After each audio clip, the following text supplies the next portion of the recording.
much for all of your help over these past months. I'm trying to move away from the window. I don't know if it's helping or not. You said you can't defeat the sun. It actually looks pretty good to me. Thank you, Jason. Yeah, same. I'm going to have to look at that Filmic Pro, Tony. It looks really good. Yeah, the exposure on your face is perfect.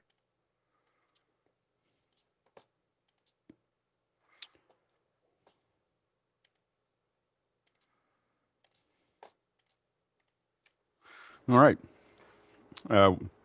Welcome to Office Hours. If you are here in YouTube and you're looking down and you see a little link down there, you can actually join the Zoom session and be part of the conversation. If you're here as an attendee in the Zoom session and you'll see in the chat, you'll see a link to Makana. That's where we actually do the comments and questions.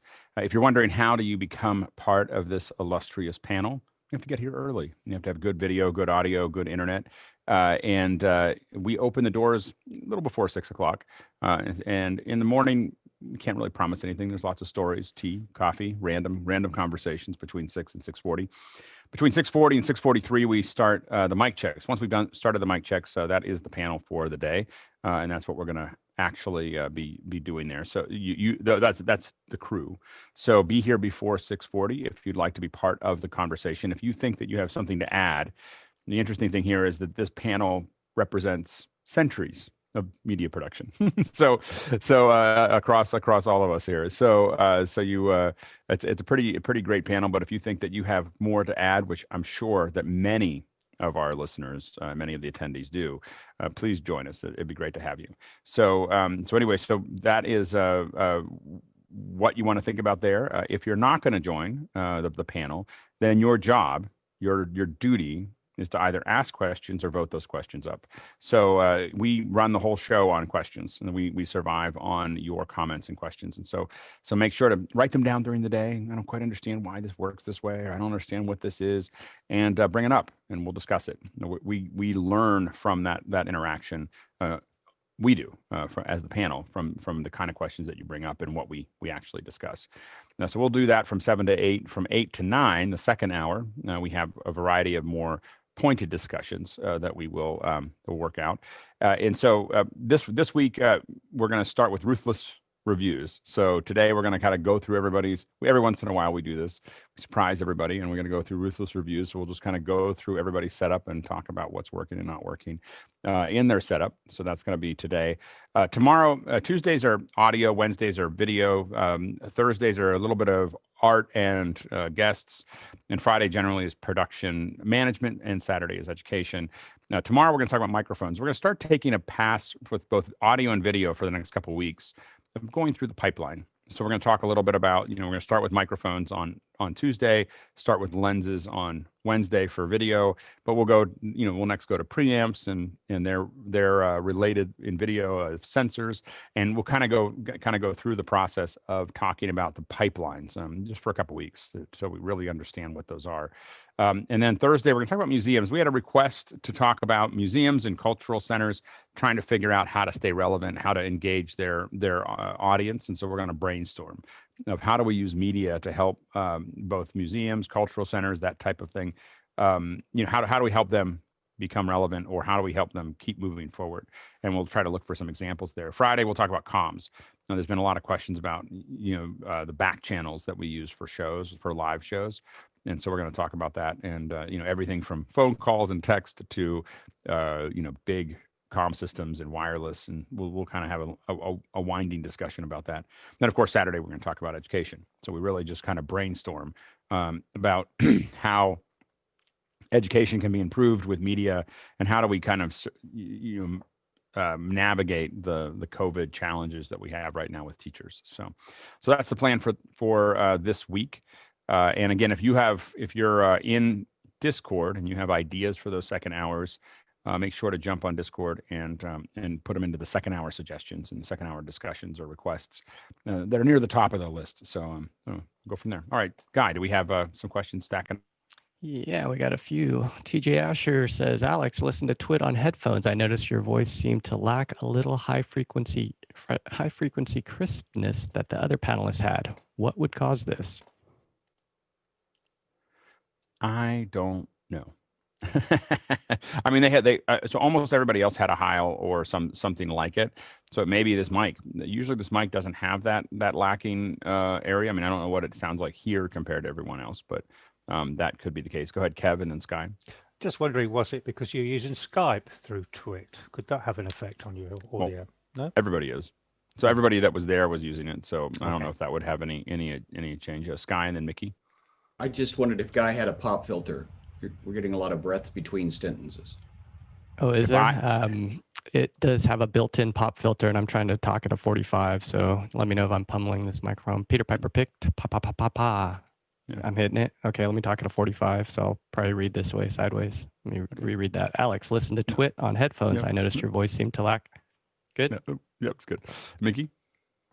Yeah, I mean, like, we don't really know what's going on their end at TWIT in terms of their processing. I know they're putting a lot of compression into it because they're. I think Leo's a fan of the more traditional radio broadcast sound, which is highly compressed and has that nice smiley face kind of EQ curve there. So a lot of lows, missing highs a bit, missing mids a bit, and then a lot of highs. So you can imagine like a smiley face curve on the EQ. Maybe that curve wasn't applied to Alex's channel for some reason, and that could explain why maybe it doesn't come across as crisp as others. And I will say that this mic isn't as good as a PR40 as far as how it sounds. And I meant to use a PR40 for the show because I know that almost everybody else has one, and I forgot it at the office. I was like, where is that PR40? And I was wandering around my office while I was setting up, and I realized that I had left it at the office instead of at my house. And so I was like, well, we're going to use the mic that I have. So that was also part of the decision. Jason and then Stuart. It's also worth mentioning that the PR40 has kind of a crooked smile, right at the high end of clarity. Yeah. So I don't know. It's probably one of these. If you need to learn to listen critically, and clearly whoever wrote that in did. Yeah. Who knows? Stuart? Just a reminder that if you're at a nightclub and you look at the PA and you've got that lovely smile or V shape on the 32 channel equalizer that's doing the PA system speakers, it's normally indicative that the person who runs the PA on a day-to-day basis has lost the lows and the highs that they're hearing, and they've adjusted the PA to match what they can hear. That's funny. All right, next question. Yeah. Next question comes in from Eric Hall. Can you describe and explain the intent behind the project, event, library organization, and Final Cut? Hierarchy, which affects local media storage. With which do you start? Imagine explaining this to a still photographer versed in the Photoshop Lightroom landscape. Does anyone want to attack that? So you're talking about just the overall hierarchy of events, projects, libraries. Yeah, where do you start? And what affects the media location when you mess with it? Yeah, all so that sort of thing. So the best people to talk about that would probably be Bill or Fenwick, Chris Fenwick, but I think that they're not here today, so I'll do the best I can. This is a Final Cut week, so all of our Final Cut folks are somewhere else. So the go ahead, Jason. Okay, I'm going to try to do this concisely, which is difficult. A library is the largest organization that you have in Final Cut. It's the end-all, be-all, massive glob that are all of your things that everything else is based upon.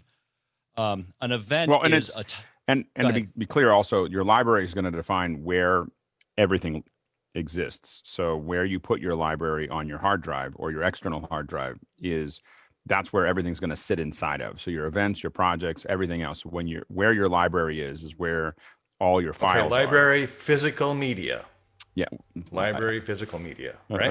Or physical location. Where of the are the physical location of the files? And my recommendation is almost always to have that library not on your system drive. So it's because that library, so that's not only where your events are going to be, but it's where all your scratch disk is going to be. So as it builds previews, if you throw a bunch of big files into Final Cut and it starts to build a bunch of previews that are, that it's using there to make it more efficient, you can suddenly change by tens of gigs, how much data your library is taking up. So putting that on your system drive, I've done it. You do it on the road, and suddenly your system stops running correctly, and you lose mail, and you lose all kinds of other things because Final Cut just suddenly took over, 50 gigs or 100 gigs of drive space. So be very careful of where you put your library. And generally, again, I recommend putting it on an external source as opposed to an internal source. So your library is going to be where you're sitting those things. And then usually I recommend that, well, what I do as an event is really everything around the next thing, the project that I may have multiple projects in that event. I might have multiple edits. Let's say I'm doing a webinar, or let's say I'm doing a conference. That conference for me typically will be an event, and then all the different edits that happen inside of that will be different projects. Well, it's worth mentioning that events are the part that is parsed. If you do nothing, which this is a beginner's question, like if you do nothing, an event is something that is automatically parsed by your metadata and by the the keyframe analysis of the data as it gets transcoded.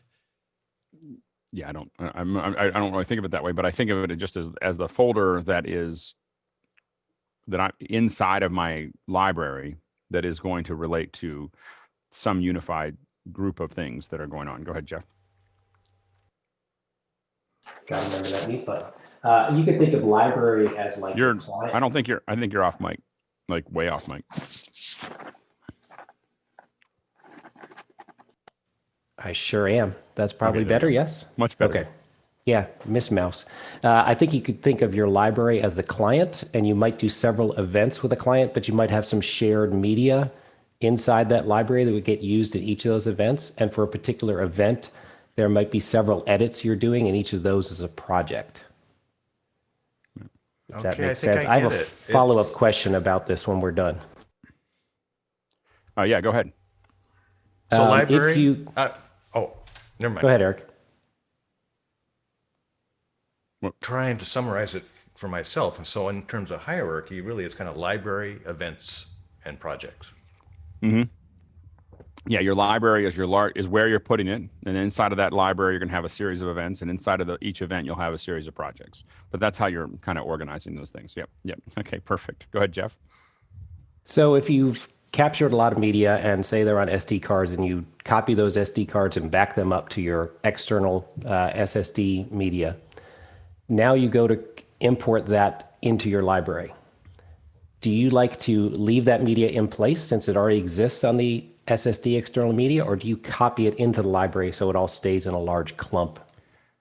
I will say that I tend to not copy it. I tend to leave it where it is. I have it organized in a way that I want to manage it, but a lot of people have a lot of different opinions about how that works as far as how you import it and how you manage it. I tend to leave it where it is because I want to manage it in a certain way. I'm old fashioned, but I think a lot of more modern Final Cut users will bring it into the library because now it's in one concise place. You brought it all in, it's all organized against that event. You can easily move that library from one place to the other and it all stays contained. The danger that you doing it my way is that you get into a situation where you don't know where all those pieces are. But if you're highly organized inside of a RAID or something like that, it makes sense. If you aren't as organized, what's nice about bringing it all into the library is you move the whole library, you move all the resources that are required to execute your event, execute your edit, which is, can be convenient and easier. So those are things to think about. Go ahead, John. I know it keeps bugging me. He says he's going to create a video and put it in Discord. My library in Final Cut Pro is called DaVinci Resolve. Go ahead, Sky. So speaking of moving data at the end of the project, and I am also old school. I would nominally do a lot of things at the Finder level. But what you're saying is, since we're dealing with a database, which is what nonlinear editing software is, you're letting it do the management for you. So it's responsible for grabbing, consolidating, and the way Final Cut is kind of built around is that you bring your files to it, whether they're on your SD cards, your SSD cards, all the things that you brought in, and let it just import it, and it'll pull it all into a folder, copy it. And when it does that, it just means that it knows where everything is, and it's all inside that library. And that library can get really big. It's again why you want to have it in an external source. But it does mean that when you move it, if you have your whole library, let's say on one of these little, Samsung drives, a little 2 terabyte Samsung drive, you put the whole library there. You take that with you, you plug it into another Final Cut or in another computer, and your whole thing is going to show up. Everything's all there, and it's ready to be edited and worked with. And so that's a huge advantage if you're, for a lot of people to work. Go ahead, Chris. Now my question is, now you want to give that library to someone else, or you want to archive that library. How do you do that? How do you? It's a folder, so you just copy it over from the Finder. The whole thing. Yeah, in the Finder, you can just copy the whole folder. Level. That's the answer. Yep. I didn't, because I know some software wants to do that for you. But no, you can just open that folder, and then from another Final Cut, just say, here's your library. And that gets back into why it's important to Jeff's perspective. What he was talking about is have different libraries for different clients. You might, for a whole thing, you have a library, like this is something that I may want to hand to someone discreetly. If you start having lots of different events in there that have different clients or different missions, handing it off to somebody then becomes complicated. So having those libraries set up, it becomes important. Go ahead, Jeff. The library is a Macintosh structure called a package, which is basically a folder hierarchy that the system software hides from you. So you see the entire Final Cut library as one element. And unless you actually, right click and say open the package, you never see the structure that's in there. It keeps it contained so that you can't mess it up. Yep. But you can open it from the Finder row, right? Right click it. Yeah. You can open up that package, right click it, and you can actually see the contents. Yep. It's just a different definition. So it doesn't come up in search terms. So if you're searching for something, it's hidden from search. It's hidden from easy clicking. Like if you just double click on it, it'll just open Final Cut. It'll go, oh, that's what I want. That's what you want to use so it's kind of a more active folder structure. Yeah, go ahead, Chris, and then back to Jeff. Do you find you've been doing some DaVinci Resolve work, right, Alex? Do you find that you're using a different method with DaVinci Resolve, or do you follow your same structural method and hierarchy method as you do in Final Cut? No, DaVinci is a little bit different, and it's a little bit more complicated for us. Is that you have a pretty flat structure, and I'm not importing stuff into DaVinci as much as having to go find those folders, and so what's really interesting about DaVinci, we trade DIRP files all the time. So DRP files, we're trading them back and forth. So you bring them in, and somebody else who had a different file structure has them in their office. You pick them and you just select the main, and you sit find all the files, and DaVinci will go into your. But the one thing that I do work on pretty hard is to make sure that all of my files are in the same hard drive or the same RAID, and they're all in a folder that is fairly flat. DaVinci won't look very deep into your folder structure. So if it doesn't find it, I think in 1 or 2 folders, it'll be like, I can't find it. And then you have to go, okay, really look. And then it'll really look for all those folders. And when it does that, it takes a while. so for it to find things quickly, you want to have not that many folder structures, and you don't want it to be very deep. So those are the things you want to kind of think about with Resolve. Go ahead, Jeff. I would just caution about right-clicking the Final Cut library and opening up and messing with anything in there, because it will completely confuse Final Cut. If you open that library in Final Cut, you can move files and events around between libraries, and it will manage that. Yeah. Mickey and Jason? Yeah, just a question about how Final Cut's library works. Like, I assume Final Cut can reference files that aren't in that that package, or does it have to be in that package for it to? No, you can choose not to import them into that package, and then so you can have you can even have some in the package and some out of the package. Kind of like iPhoto or Photos app. Yeah, I guess. Yep. Cool. Jason.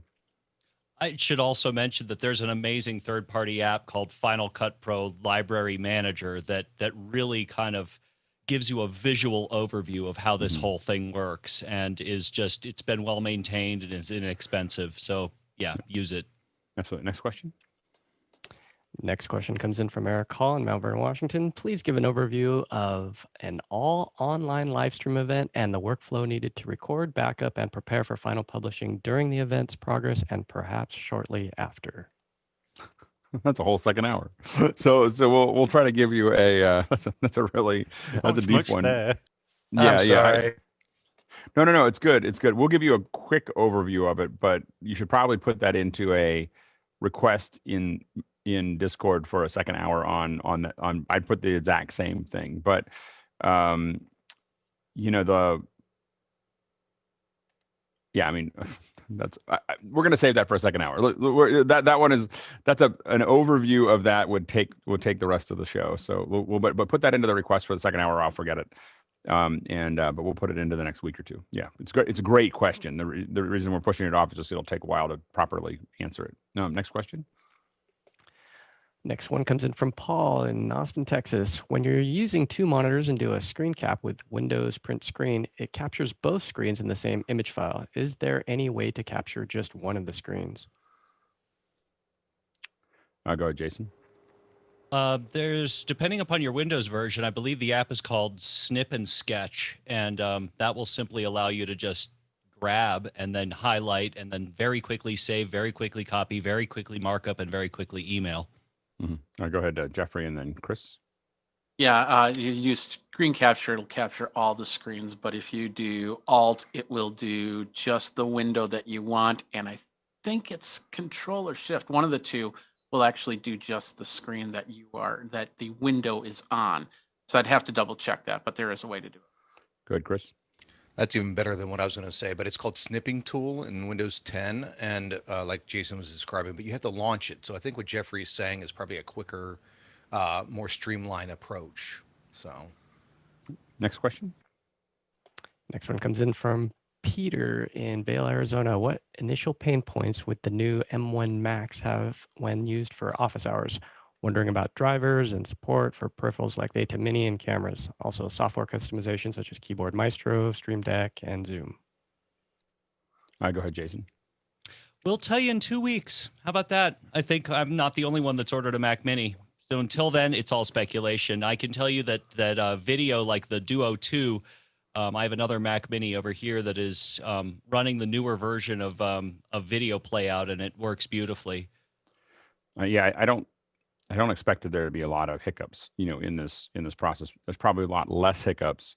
I have a feeling that a lot of the pain that was distributed to us in Catalina for this chip. So I don't, this is a very slow moving, chip design takes a long time. So you can imagine Apple was probably thinking through this 3 or 4 or 5 years ago.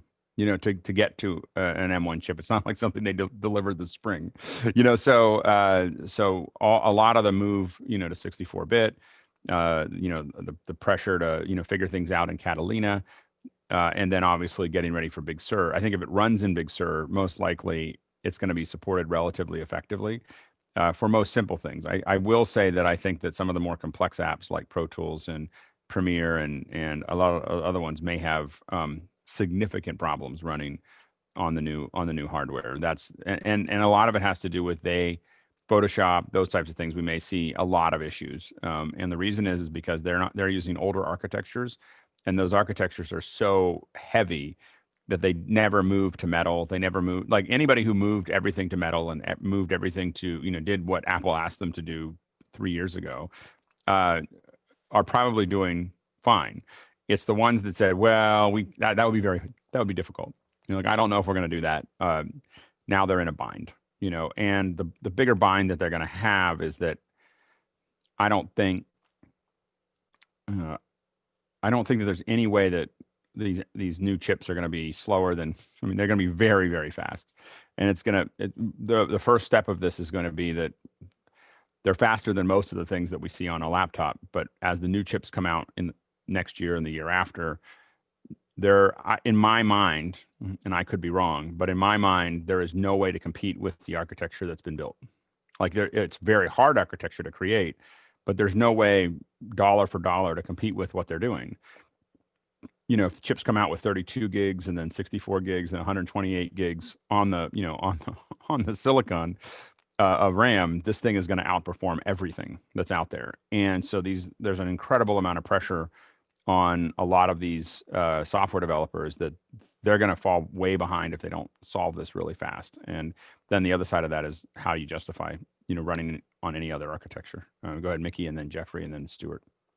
Yeah, speaking of Pro Tools, Pro Tools doesn't even fully support Catalina yet. So yeah, we are extremely behind there. I mean, there are definitely a few bugs. Like, I've been reading a lot of reports that people have to restart their NVRAM for some reason when they upgrade to Big Sur. So there are little bugs here and there. So I would just wait, wait for the point two release or something like that. But just always, like, with a new platform, just keep an eye out, do your research, do your homework on it, and see if your hardware and software that you need to use will run smoothly on it before you upgrade. Yeah, let somebody else take the hit. I mean, I'm going to upgrade. What I do is I've got a bunch of computers, so I'll upgrade one or two of the computers and just see how everything runs before I start. I'm not going to okay, now we're going to upgrade everything. That will usually take me 6 months to a year to get to everything, because part of it is also some stuff lags behind. I still have a Mojave machine because I need 32-bit compatibility. I need to be able to there's a couple 32-bit apps that I need, and so I still have one of those hanging back, pulling up the rear and making sure that I can still run things that are necessary. Go ahead, Jeffrey, and then Stuart. Yeah, I have a couple machines that have that as well. DaVinci Resolve put out 17.1, I think it is, over the weekend, which does support the new M1 Max. But the other thing that I've been reading is a couple articles that even though you can put on one app, start up one application and run it, and it runs really well, when you start bogging your machine down with different things, multiple tabs on Windows, and Jason, you're going to have to test this for us because I don't have an M1 Mac coming. That once you start putting a whole bunch of stuff into your Mac, that's where problems start to really I happen. intend to, and if there is a weakness, at least for the first generation, that would be exactly it. Is context switching. Yeah. All right, go ahead, Stuart. I'm sure everybody's aware that the old PowerPC hardware ended up finding a home in machine control and doing specific jobs. And we've seen Apple with the M1, they're pushing the video capabilities of it. And we know from their phone that they've been very deep into computational photography and the like. So spitballing question time. Are we going to see an Apple-branded cinema camera in the future? No way. Yeah, I don't think they're going to go down that path. But I, sure? No, I'm not sure. But I think that it would be, I think that they're going to. They have an Apple-based cinema camera. It's called an iPhone. And they're going to keep tweaking. They're going to keep turning the knob on that phone. But I think that that's where they're going to keep on putting their energy. To be honest, I think that a camera outside of the iPhone market is too small for Apple. Like, I just don't think that they could even lean into that. It's just too tiny a market for them compared to what they're selling, hundreds of millions of phones. I think that they would be lucky to sell 1 million or 2 million of some kind of computational, high-end camera. They can't even turn the crank on that. So I don't think so. So Alex, just following on from that, we're looking at the prices of these M1-based systems, and they are cheap, right? Yeah, for the performance. Mac Mini is a bargain. Yeah. Well, actually, even just against other Mac products over the last few years, these are they're not bargains. paying an Intel. And I'm saying that as anymore. a PC person. But what stops Apple on selling that hardware to other vendors? Say Red, say AJA, that they've had a history with the past. Although I just don't think they care. I just don't think that, I think that they're like, I just don't think it, I mean, for us, that seems like a big market. For Apple, it doesn't even, it's like noise, and so it is them continuing to close the gap between a Red and their iPhone. They're definitely interested in. That's what they've got hundreds of engineers working on and billions of dollars going towards, is constantly making that camera on the phone better and better and better. But I don't think that there's no other, that the rest of that market doesn't mean anything to them. It's just not, other than supplying them, the content. But I just don't think it's a large enough market for them. I mean, it's just a massive. What I will say is that the more I think about it, the more, again, the math, as the next chips come out, the math for people who are buying laptops and desktops and everything else is going to become very complicated, because the performance is going to be so high per dollar that no longer are the Macs going to be the expensive solution. They're going to be the cheaper solution. You're going to get more bang for your buck from a Mac than you're ever going to get from a PC. And the PCs just simply architecturally can't compete. They cannot compete unless they do the same thing. And to do the same thing will require a consortium. And a consortium will take years. And then it'll take another couple of years to standardize. It'll take another 5 years to build it. And, so there's a decade. And I think that when we saw Hodgman pop up at the end of that thing, I don't think that was just a blast from the past. I thought about it some more over the weekend because I had to be on TWIT. I think that was a preview to what Apple's about to do, which is a ruthless attack on the fact that their computers are faster and more powerful and cheaper. And I think that it's going to, we're about to see them just open fire, on the PC industry, and again, Apple might expand their user base from 6% to 12%. Like that would be an incredible feat, so it's not like PCs are going away anywhere anytime soon. It's just that but Apple's they have room to take some ground. Go ahead, Stephen, and then Kev. If they aren't going to sell greater than the Apple TV, they aren't going to build it. That's the lowest bar out there, and it's there for other reasons. So a camera, forget it. Yeah. Go ahead, Kev. Yeah, I was just going to say, I'm not sure the PC industry is going to be the same either. Not because of what you say, because you're absolutely right. I think the vertical integration for Apple is the way they're going. It makes total sense.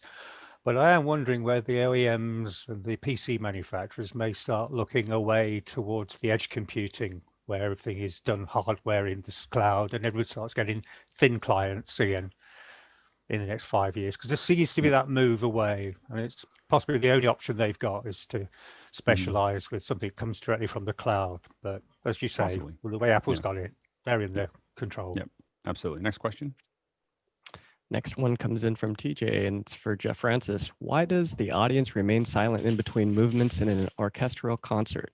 It seems to me that pause is a break for applause, just like a third act play or a 3-act. Go ahead, Jeff. Number one answer would be tradition, but the movements of a symphony or any other work are considered all part of one greater work. So there's generally the applause is kept to the end. Most of the time you see there's several seconds, people may change their music, they may retune, all that kind of thing. But oftentimes those movements are attacca, which means attached. So it will flow directly from one into the other, sometimes with a note hanging over that attaches the two pieces together, the two movements. And so applause there might interrupt things. You will oftentimes see at the end of the first movement of a symphony or a concerto, a solo work with orchestral accompaniment, that because that first movement is often almost 50% of the entire duration of the piece, and it may have an exciting ending of its own. There was oftentimes that the audience can't restrain themselves and burst into applause. And the tradition, the faux pas of applauding between movements, that thankfully is going away, and they're actually appreciating the performance of the artists. Go ahead, Jeffrey, and then Eric. Yeah, I remember one video where they were going between movements and one person started clapping and the conductor turned to him and said, "No, it's not over yet. Don't clap." Just something like that. It was a few years ago. Yeah. But the other thing is, a lot of these also have programs to them, and so you get a physical program to see what's being played, so you'll know where the breaks actually are. And in some of the programs, they'll actually say, please applaud at the end of each piece or at the end of the whole amount. But it gets tough at times when you're trying to go what I call premature acclapulation. So yeah, go ahead, Eric. I would beg to differ somewhat. I think it's usually intended to be a complete work, and it's the intent of the composer. And I think that to clap in between movements is to interrupt that intent. I also think that classical performing arts is full of tradition. One I've tried to get rid of is just, how do I pay the conductor? It's traditional that you present them a check on the day of the performance. I cannot do a bill pay. That's interesting. Yeah. This is interesting. Yeah. Next question. Next one comes in from Nick in Michigan. He asks, with the success of SpaceX Crew-1 launch yesterday, I began wondering if any of the panelists worked on or been involved with NASA. The logistics of filming a launch has to be fascinating. Go ahead, Stuart. No, but I would love to. And if anyone wants to offer me a job at NASA or SpaceX, I'm there. So I haven't worked on a launch with NASA, but I have done a bunch of space station connections. And NASA it's kind of amazing. It changed a lot of how we interact with comms and everything else. There's a couple of things about NASA that are interesting. One is everything is scripted. So you get very used to this idea that we're going to come up with a way that we're going to do this. And it was funny. The first time we did it, we were kind of like trying to figure out how to survive and how to like stick with what NASA needed and everything else. But by the second one we did, when we did rehearsals with the client, we were like space station, this is Houston, do you hear, and then someone says, Houston, Houston, this is space station, we hear you loud and clear. And we go, pixel core, this is Houston, do you read us? And then we come back and forth, and we would do this whole thing, this dance. So we did it with the client, and then when we went into the show with NASA, it was word for word exact to what they said. And they were like, that was amazing. How did you guess like what they were going to say? I was like, because there's a script. Like we listened to the recording and we just typed it all down because someone is reading everything that you have to get to at NASA to keep things from falling apart. They're reading, everybody has these folders or they have a screen in front of them and they're just reading it. Like they don't try to come up with it. They don't come off the top of their head. It's like the flight check, for taking off, but on steroids. There's 50 people on a flight check, and there's this cadence that goes on that is this music to me of just, all these things that happen as you go through it. And there's just a way that you play it. And it's much like an orchestra that everyone's got some notes that they got to play. They're not making them up. They're not freestyling. That everything has to go together, and how all these things go. And if you haven't seen Apollo 11, the documentary where they found all this found footage of 70 millimeter film of Apollo 11, they put it all together. One of the best parts is listening to that launch cycle, where they're saying this go, this go, this go, and they're going through it. Now that they didn't make that up. They didn't start, I wonder if I should ask if rockets are, if whatever. There is a list and everyone knows what they have to say, as they go through that process. And so I find that to be fascinating. The other thing that happens is that no matter what happens at NASA, no one raises their voice. So, there was a point where we had a connection problem just in our comms, and they were like, it was like, I think it was Pixel Core, this is Houston, do you read us? There's like a silence, and they're like, Pixel Core, this is Houston, do you read us? And then it was the same, it was the same thing, and we were like sitting there, like we're all panicked trying to get the thing working again, but something had come apart, and but they just kept on repeating the same thing. But it wasn't like they ever got upset on comms, because adding stress to a space flight is lethal, and so there's this, you learn. So a lot of times when I talk to people about we'll talk about this a little bit on Friday of how to be in comms, we think a lot about NASA. Like we want people to listen to that and then be like NASA on comms, which is you don't talk fast, you're not stressed out, you don't push things down the path hard. You just say what needs to get said, and it's very orderly, and you think about what you're going to say before you say it. There's not a lot of, hey, so I was thinking about, like, that doesn't happen at NASA. There's not only like this conversation going on. There is you think about what you're going to say, and then you say it, or you don't have to write it down, but you say it in a very specific way, in a very calm way. And you'll find that on our comms, most of the time we're pretty, and probably when things are going wrong, we're more like that than when things are not. Like you'll hear us, if you hear me go totally flat and start speaking slowly, it means that bad things are happening. And I'm trying to keep everybody calm because the house is on fire and there's only one engine left and we're coming in hard. And so if I get really calm, that usually means that that's the case. Anyway, so it is a definitely an amazing experience. It's an incredible crew that NASA has there. So Preto, Mickey, and Mike, let's keep it pretty quick. We still got a lot of questions. So I was just wondering, when we had the guys from Flightline on, did we not record that session on YouTube? It should be on YouTube, but that's Amazon. That's the they don't do the SpaceX. They do the other one. Blue One of the Origin. many. Blue Origin. Right? Origin. Yeah, they're doing Blue Origin launches. Yep. Nikki? Oh yeah, that's what I was going to point out. We had guests early on, I think back in May or April. And I think that, by the way, I think that the SpaceX stuff is cool. I think that they're losing massive opportunities for creating a learning and excitement experience for people. They're spending, billions on these launches and spending a little bit more money on the broadcast to get. You have a whole bunch of people that are excited about rocketry that are there to watch it. You've got all these eyeballs for me to do more animations that explain what they're doing and how it works and creating context and understanding how rockets go. I mean, I think there's a real opportunity there to do more, as far as there's a lot of dead time in a launch. You're there for hours and there's just, there's some conversation, but I think that there's a lot of opportunity it doesn't have to be whiz bang, but just more education, using it as an education process to get people excited about rockets is something that I think is important, because I was really into rockets. Anyway, Mike and Stuart. Yeah, thanks, Alex. I got to tell you, I know that I'm in the right group here when someone says that comms is like music to them. As someone who got his first girlfriend on CB radio in the 70s, and then moved on to ham radio, and then I was a stage manager. Comms are very important, and yeah, keeping a nice, cool, subtle tone is so important. And we'll talk about that on Friday too.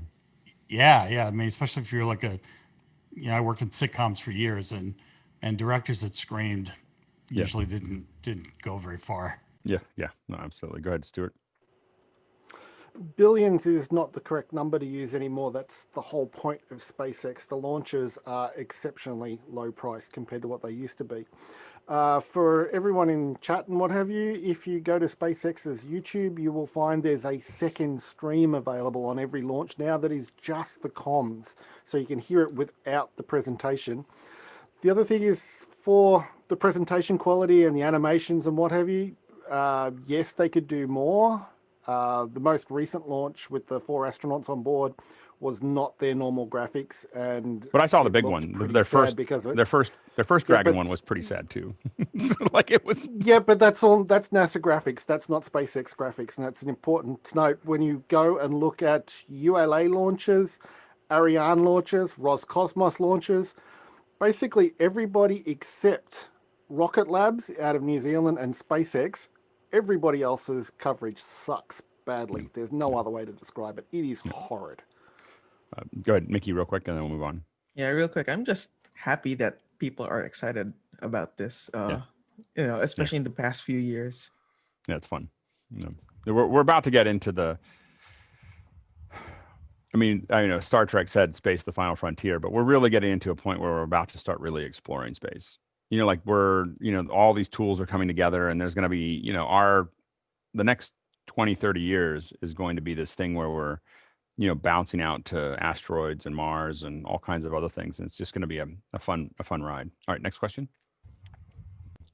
Next one's coming in from Hasma down in Cape Town, South Africa. Zoom meeting registration branding. Where is it? I have the $149.90 meeting account. Set a meeting today and checked require registration. It should create options for registration, including branding. Why do I not see it? I don't think there's any branding outside of webinar, but go ahead, Eric.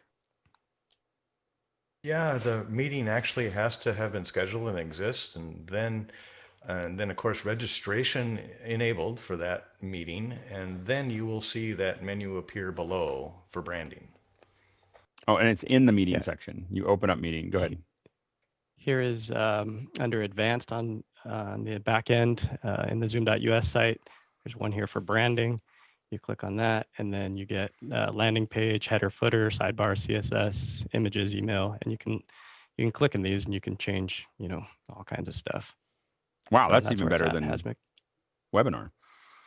On webinar, I guess I've been only using the branding inside of webinar. I haven't even looked at that. So that is a lot of branding opportunity. Interesting. Cool. All right, go ahead, Mickey. Yeah, that allows you to change not only the branding for the event, the webinar itself, but say even your URL. You could have a vanity, custom URL there, and a lot of other stuff. Yeah, looks good. All right. Preto, real quick. I don't think, I just checked my account and my branding's not turned on. So you have to have a paid plan with 10 or more hosts. Oh, okay. Yep. Do you have a paid plan with 10 or more hosts, Guy? I do. Oh, you do? Okay, there you go. Very good. Yep. Next question. All right. Paul down in Austin, Texas says, what's a good way to blur your background using a Logitech webcam? I think most of the blur options are are in software. I don't think there's any good way to do it otherwise. Go ahead, Eric. Google Meet. Yeah, I mean, a lot of these will have a blur option in them as far as the import goes, but I don't think there's a lot of other ways to do it. Go ahead, Stuart. Go with the classics. Vaseline on a filter. I think it's blur the background, not the whole thing. All right. Next question. Next one's coming in from Jeff Francis. It says, is it possible to edit a Keynote slide deck while it is live, i.e. embedded video playing? Is this possible in another app? It's not available. Once the Keynote's going, there's no way to edit it. As far as another app, what are you trying to edit? Just trying to change the actual text? This was a competition yesterday, so while the judges were deliberating, they had provided a video for me to play, and then were sending me the pre-made announcement stingers of, they'd made one for every contestant to win every prize, but they didn't send them to me until they had the judges' deliberation. So I needed to drop those in the correct order quickly. Another device would have been the ultimate solution. Or QLab. QLab would be the right tool for that, I think, because you could just put everything in there and then you can jump to whatever you need to play out. And you do they were not going to give me the actual things until they had decisions, because they didn't want any of the wrong ones in. But I'm saying that they could, with QLab, you could just be dragging things in and playing them out. I think that would probably be it's not the cheapest solution, but it would definitely be the solution that would solve it. I don't think that Keynote, the way you would do it with Keynote would be to have two different, to your point, I think you were going to two different computers, one that is doing your general stuff and another one is your edited one, and you drag it into you're having one that you're constantly dragging stuff into, and then you quickly open it up and play it out. You just have to have something else to go to. If you have something else to go to, then you can edit it, and you just keep on, getting into edit mode and then back into presentation mode. Yeah, I had a placeholder. Judges are deliberating slide in the ATEM media pool, so I went to that and disconnected the computer. Yeah, you could do that. You could jump back and forth, but once it's in play mode, you can't change anything in it until you get back into edit mode. Jeffrey and then Mickey, real quick. I was trying to think, because I remember somebody actually doing that, but that was a few years ago. I think they were going through the web, using the Keynote on the web, and then they went from page to page, and that would refresh. But I'm not 100% on that. I was trying to find it. Good, Mickey. Yeah, even the free version of QLab can do very simple playout if you don't have to customize interfaces. But then you can even create something in loopback if you need the custom routing for audio. With Keynotes, windowed presentation mode, you still can't edit the slide in the main screen. You can just jump to different. Just keeps you from breaking it while it's going. Next question. Next one's coming in from Rick Combs. He's asking, I'm using Wirecast and have upload speed of 75 meg. What is the upload speed that I should set for best resolution? All of our camera setup is 1080p. Right now we have it set at 10 meg upload, and it seems pretty good. Yeah, go ahead, Jason. Yeah, if you want a short answer, that should be fine. Yeah. It's 8 megs is probably enough for 1080p. I mean, generally what I think of is you want the multiplier that I'm running is the megapixels times 3 is kind of my minimum. So if you think of 1080p, it's a 2 megabit. 1080p is essentially a 2 megabit image. Multiply that by 3 gets me to 6. So that's my starting point of where I want to be. So 6 I would consider minimum, but going up from there, 10 is definitely safe. To go down that path. Jeffrey, real quick. It also depends on where you're streaming it to, because some might have certain limitations. You want to check to see what their settings are for. Yeah, I mean, definitely some can get overloaded. Ustream, which is part of, Brand Live, and other ones can have some issues with high bandwidth. But like YouTube, we've sent 30 meg streams just to see if it could do it, and YouTube doesn't care. It's just like, yeah, I'll do whatever you need me to do. Go ahead, Stuart. Just quickly, software encoders aren't as efficient as hardware encoders, so it also depends on your encoder. You can get away with a slightly greater compression level or a lower bit rate on a hardware encoder than you can on something like vMix. So like, and like Wirecast will do better at 10 megs because it's just, you're not requiring to think as hard. You know, you go down to 3 or 4 and you might be able to get more out of it in a hardware encoder, but a software encoder won't be as good at doing that. Next, so I think 10 is a really safe thing if you can do it. Go ahead, next question.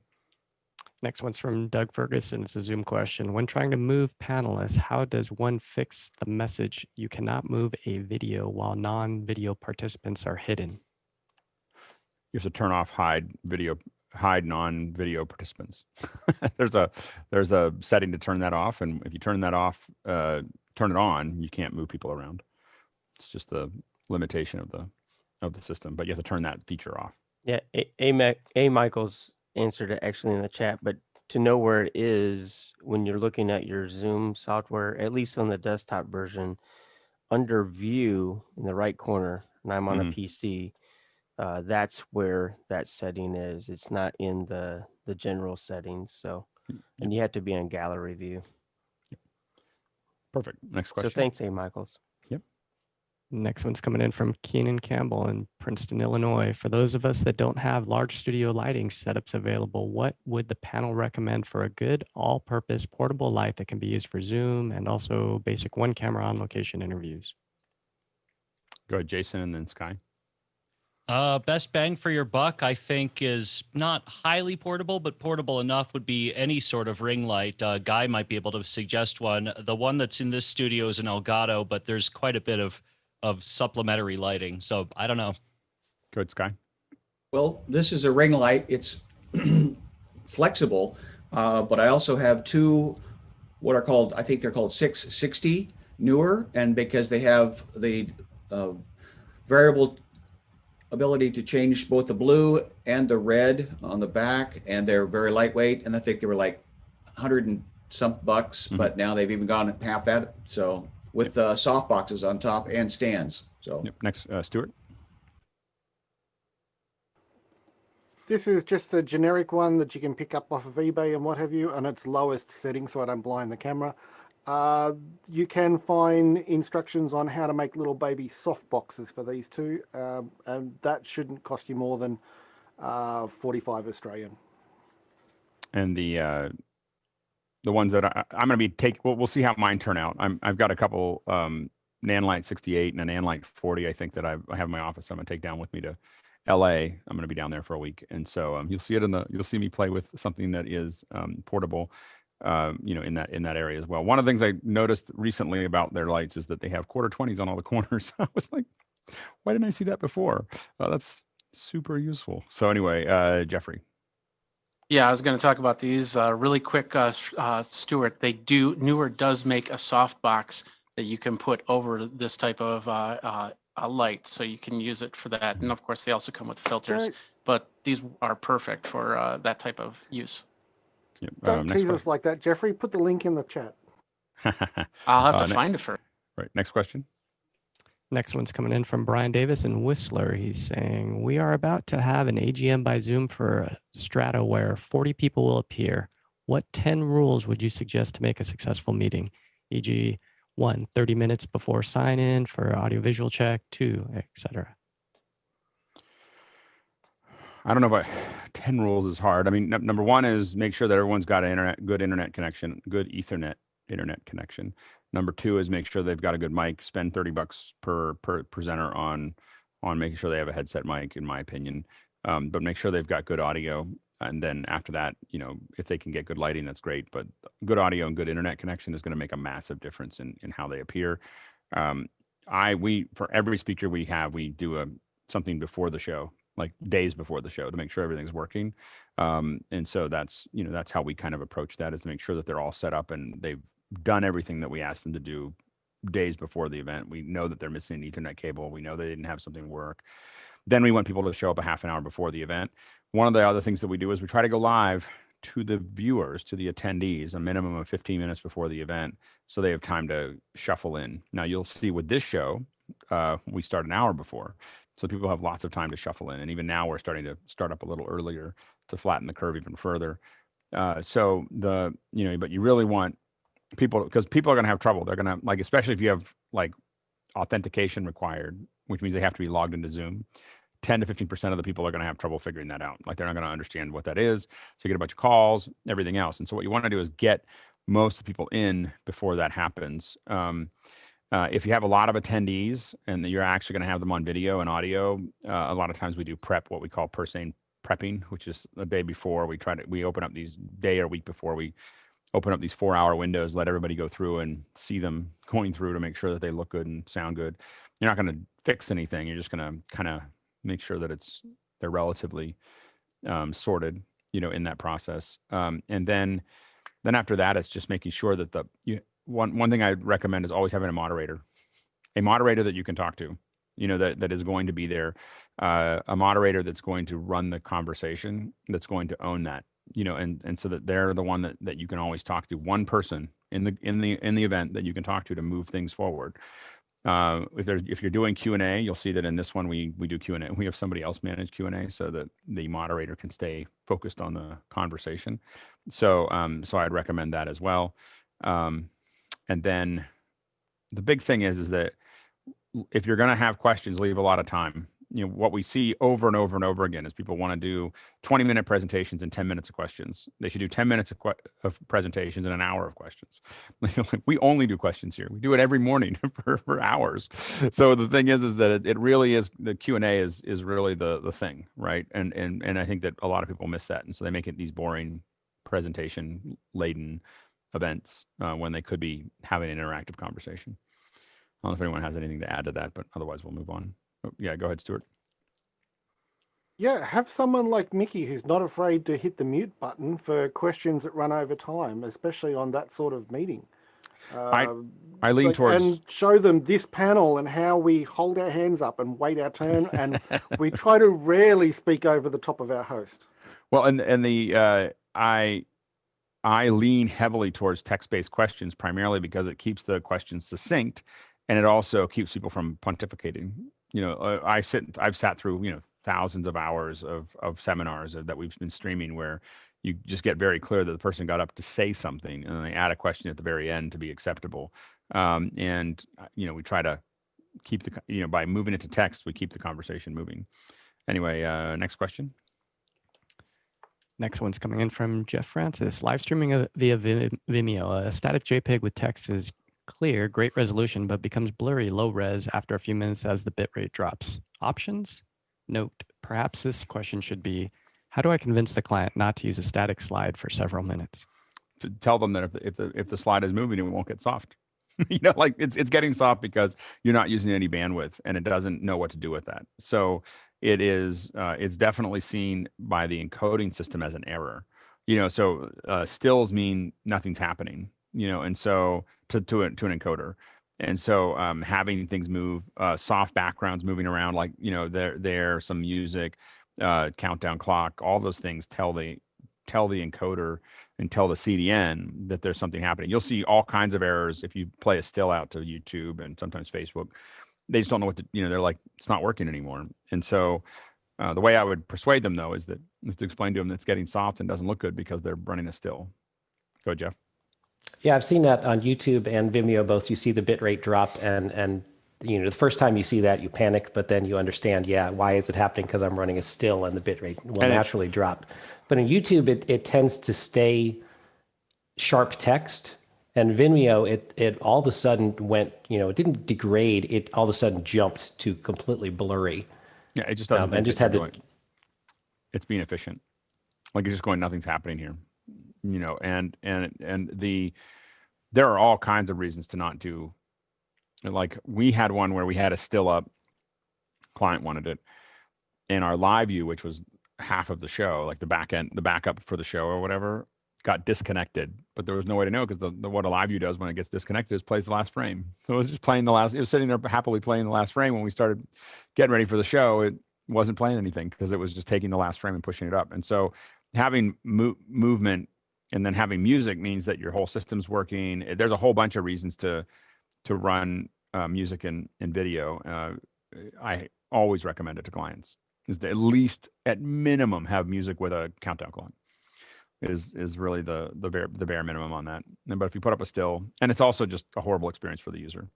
Yeah, engagement is the main thing. I'm trying to get them to prepare some actual video content to run during intermission so that the people at home have something to watch. Here's the crazy thing is you got a bunch of people watching. It's like, why not tell them more things about what you're doing? Like little slides that tell them, like, you have a captive audience. It is crazy not to use that billboard opportunity to remind them of other shows, remind them of where they can go, remind them of, there's all this messaging that you can put up that's better than a still. It just keeps things moving and makes it interesting, but it also helps communicate all the things you want to communicate, to the audience. Go ahead, Eric, real quick. Thank your donors. So yeah, that's exactly. all you have to add. Donors.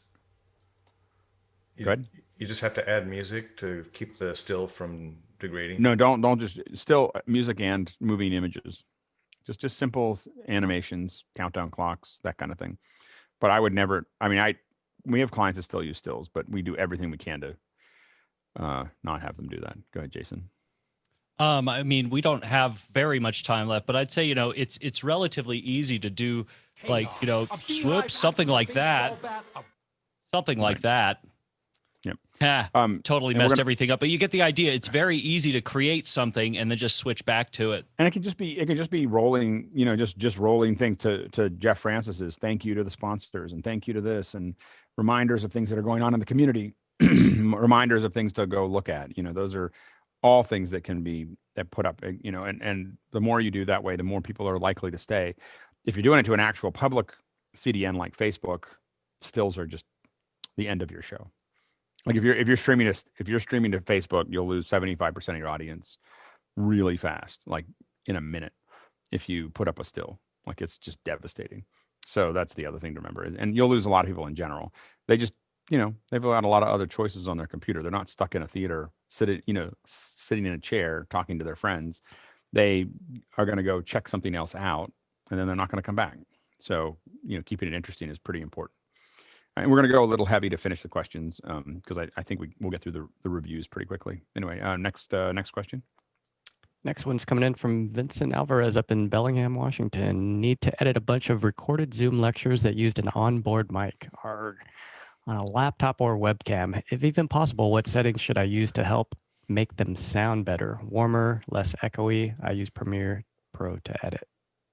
Mickey? I would play around with RX Advance from Isotope, and also maybe a few of the plugins like Unveil to help clean it up. Just keep in mind, like, a lot of very light passes will work better than heavy-handed ones. RX 8 has a new node called Spectral Recovery, which I haven't tried yet, but it seems very promising in terms of getting back detail from lesser quality recordings. So I would play around with that. Yep. The one that I've been the most successful with echoey rooms is Synaptics Unveil, is the one that has been the most successful for me. But also the Isotope ones have been pretty good as well. Next question. Jason Beish asks, for my birthday weekend, I was taken to a Japanese spa in the mountains of Santa Fe and got some awesome iPhone 12 Pro nighttime footage of steam rising from a hot spring. I'd like to upload it for comparison with low light footage with the Pro Max. How should I share it in Discord?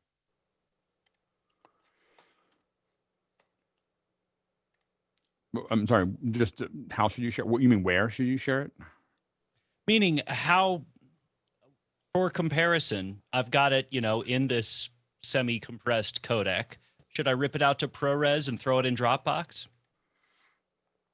Or put it on Vimeo. You can put it on Vimeo and leave the original to be downloadable. Ah, there you go. Okay, I'll do that. That'd be the easiest one. Yep. Next question. Next one's from Jason and asking, Victor, my streaming bridge will be here today. I assume yours will arrive shortly. Does the panel have any ideas of scenarios they'd like to have us test? Go ahead, Stuart.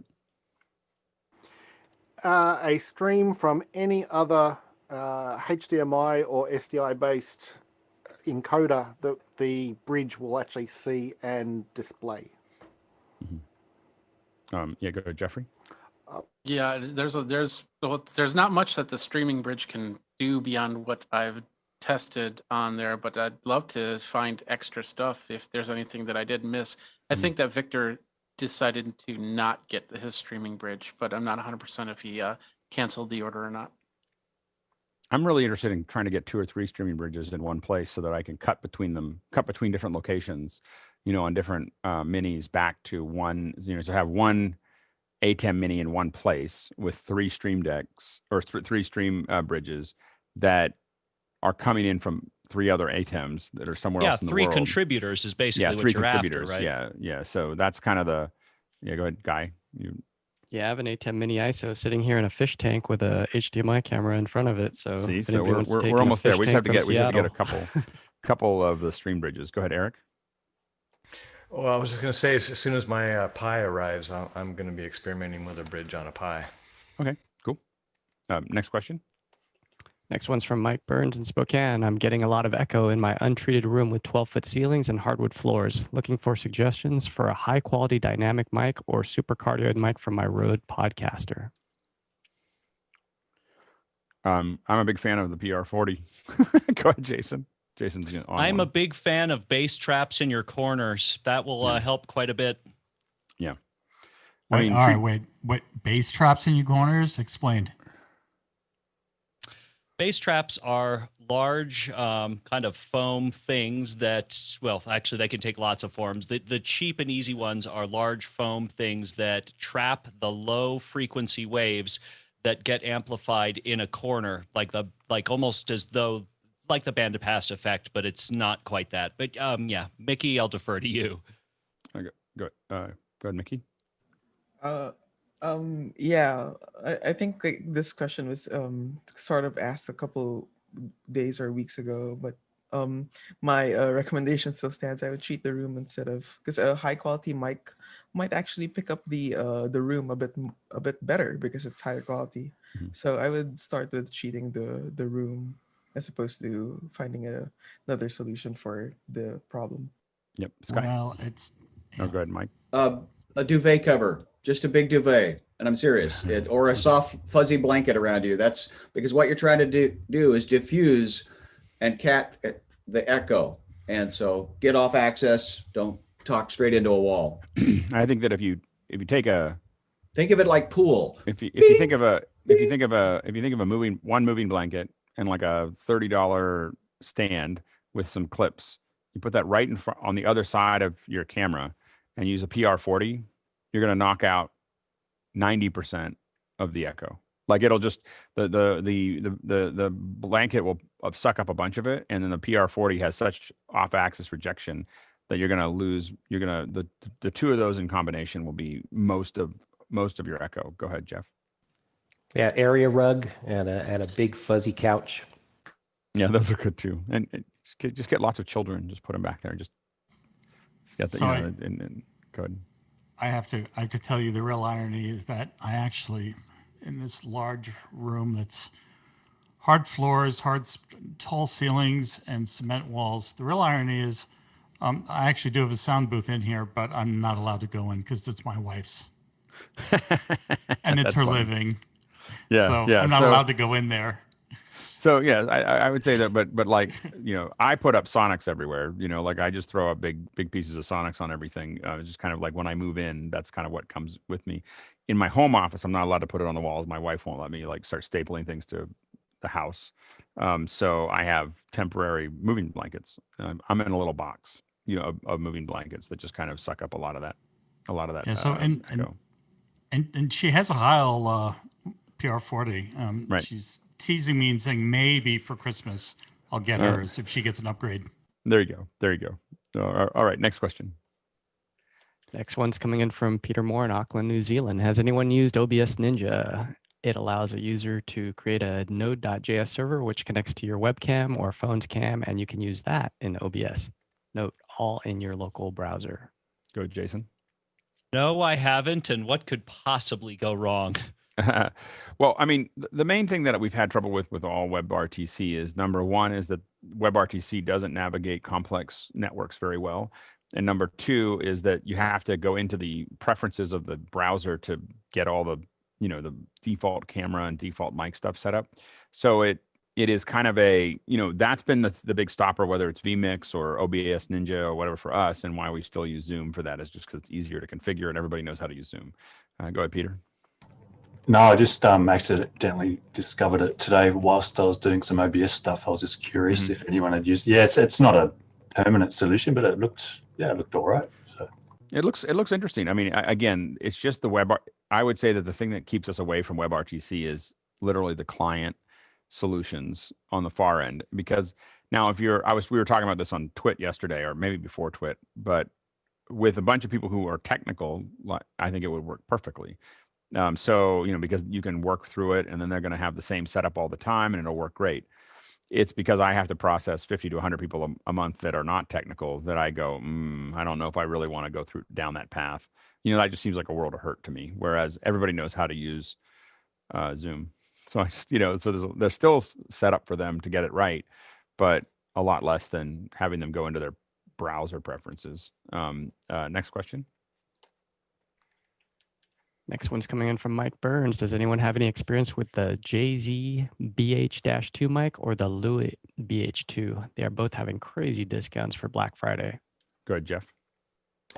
I've used it one time, the JZ BH-2, which is a strange looking mic. I don't know if anybody can pull the website up, throw that up. The body of it's got a gap in it. It was on vocals, female vocals, and we used a different mic because we found it to be really sort of brittle and harsh on the female vocals. So it went in once and it came immediately out. There we go. Next question. Next one's coming in from Tony. What should I do when my ATEM is not seeing my iPhone, but Filmic Pro is working correctly? And I'm assuming that's HDMI to Lightning. What do you do when it works? I mean, typically what I would do is restart my ATEM. I would like unplug it and plug it back in. I would unplug the HDMI and plug it back in. I mean, those are the things that I would typically do if something isn't seeing something. But how do you get past that when it's not working, Tony? I haven't gotten past it. Right now, it is the ATEM is frozen. Let me go to it so you can see what I'm saying.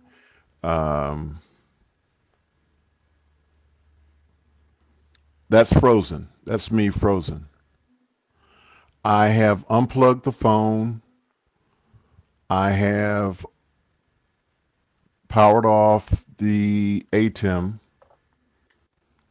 And when you look at the remote, Filmic remote, the camera is showing me as I am. So it's totally with the ATEM. Well, so again, when you say you've powered down the ATEM, what that means to me is that you unplug the power and you unplug the USB-C from the ATEM and you waited 10 seconds and then plug them back in again. Like that is I did not wait 10 seconds. I would do both of those things. And I wait 10 seconds and let it clear. And then I would try it again and see if it pops up. Go ahead, Guy. Yeah, also just quit out of the app and restart the app. So that's one. And then two is to make sure that you're powering. So on the Apple connector, if you've got the Apple one, it's got a lightning power pass through as well. So you want to power the phone so it doesn't go into sleep mode during the session. So restart the app, restart the ATEM, let it sit for 10 seconds, and that should clear it back up. And just make sure it's getting power and not going to sleep. Yep. Eric and then Chris. And if you can't restart the app, it may be that you have to kill the process for Filmic Pro. Yeah, so which is option escape. The kind of or you pull it up slowly. On Filmic Pro, you pull it up slowly so it shows the panes, and then you push it off the thing. Then that'll kill the app completely on the phone. Go ahead, Chris. I was just wondering, Tony mentioned earlier that the sunlight was coming into the room a lot more than it had been before. I wonder if that ATEM is just sitting in the sun and getting overheated even more than it would be just from normal use. Does it feel hot to touch, Tony? No, it's not really. I mean, it's warm, but it's not. It has been hotter. Yeah, probably not that. They can get really hot. If they get really hot, then they don't work as well. But if it's not really hot to touch, I wouldn't worry about it too much. Okay, no, it's been warmer. Try those things, and we'll see what we end up with. Okay, the only thing I didn't do is wait the 10 seconds. I did power off the phone. I did power off the ATEM, but I didn't wait 10 seconds. So I will do that. Yeah, give that a shot. All right. Actually, so one more. Okay, go ahead. Tony, if you could also try shifting the input that it's plugged into. So if it's an input 1, go to 2. Okay. Yeah. In fact, I would do that first. Input 1 is kind of mysterious. it's designed for gamers. I've been using input 4 for the iPhone since I've been using the iPhone as the camera. Okay. Yeah. Try. Yeah. So, but input 1, oftentimes the first thing if someone has problems, I'm like, "Are you in input 1?" And usually that is the case. So, yeah, give it a shot. All right, so we're gonna shift. So Tony, you work on that, and might come back to you here. We're gonna do our Ruthless reviews. So what we're gonna do is go through. If you don't want to be part of the Ruthless reviews, then raise your hand, and we will put you back into attendee. All right. So let's see here. We're gonna. Anyone else? Okay. So we'll start to go through it, and we do this so that we all kind of learn from each other, and we also just get a chance to kind of look at what we're doing as far as our cameras go. We do mic checks every day, but camera and setup is something we do less often. So we'll start with Guy. I never have any notes for Guy. So I think it looks good. I think that other than the workout handle, which is part of the set now, that's sitting right. It's here. I can't go to the wide shot. I don't have my PTZ hooked up, but yeah, this is a captain's chair that I use for working out every once in a while. But it also double acts as my backlight stand and my NDI camera stand. So it's part of the set now. Until I get I actually have the big 7x7 Reflect Media ready to pop up if I ever need to do green screen. So kind of ready to rock and roll there. Yeah, but I think the lighting looks good. Framing looks good. I don't have any. Does anyone else have any notes? Any other? I appreciate the colored background that you've consistently used. It just gives a little. Yeah, not so much. No, really love that. It gives a character. What I will say is that if you're going to do a background color, a bluish, some kind of cooler color tends to have the skin tones work a lot better. It just tends to create some contrast there. So I think that's a good setup there. All right. I think in my grid, I'm next. So does anyone have any input on my very simple setup? I'm using I don't normally have this set up this way. Usually, in the recent past, I've had Logitechs and all kinds of other stuff. Right now, I admit that my camera is a mini Ursa because I've been testing lookup tables on it. So it's a slightly bigger camera than I'm normally using for these things. Go ahead, Jason. You still have hot points on your head. Is that just the lighting too high? The lighting's too high and it's a little warm in here. So I think it's just a mixture of the two. And I don't put goop on my forehead every single day. So, but I think that's a couple hot points there. Go ahead, Mickey. Yeah, I missed the splash of color you had for a couple of weeks behind you. I think you I should put that back. Yeah, that looked pretty nice. I think what happened was that I liked it for the show, and then I would forget to turn it off. And meetings with clients with the uplight was a little like too much, like it was there was a little bit of a I'm working too hard kind of thing. So I took it out and then just didn't put it back in. So it's a good point though. I'll get it back in for the show. Go ahead, Sky. I just like the nice even lighting, and then there's just a subtle glow behind you, but the backdrop is, what is that, 3 feet away behind you? It's a solid 4 feet behind me. Yeah, that just it diffuses because of your depth of field. Yeah, just nice even. Stuart. Okay, just quickly, Michael J. I'm about to go there. Shirts. We have logos. We have some unbuttoned and some buttoned up. What's more professional, Alex? Buttoned up or unbuttoned? Unbuttoned shirts? Yeah. Oh. I mean, because like I wouldn't wear like a Chrysler Car Club T-shirt to this sort of Zoom, or to one where I'm out for a job interview. But okay, you've got flannel, I've got stripes, other people have got plain, some have got polos, and Sky's obviously got his Doctor Who scarf. I have I mean, I tend to have button-up shirts most of the time, either that or polo shirts.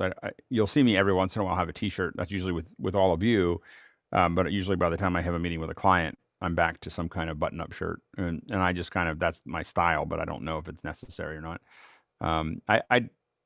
If I'm having meetings with clients, I tend not to be in a T-shirt by itself. You know, I tend to have some kind of. I also tend to lean pretty heavily against color in my shirt, and like very much color in my shirts. If you haven't noticed, because I find that it allows the color that I tend to choose what color I show. So I tend to want it to be around the person. And so the person has color, and I'll tend to have everything else have not have color. And that's a pretty conscious decision about how I structure stuff. Go ahead, Jason. I mean, my rule is unless you're showing chest hair, like it doesn't really matter whether it's buttoned or unbuttoned. Ties are strangely formal. After doing the expert witness thing in court, it was really strange to wear a tie in my own studio for as long as I did. But I kind of enjoyed it because it was a break from the norm. It's not that I never wear ties, but I do find them to be absurd when I wear them. It's just the most absurd thing. Like to wear this random piece of cloth around my neck that has no use is just like this thing that I just, every time I wear it, I'm just like, I don't understand this. This is just crazy. Go ahead, Eric. Well, being a newbie, I'll just have to admit that I do occasionally have nightmares about wardrobe. Yeah. So the good news is you only have to worry about here up.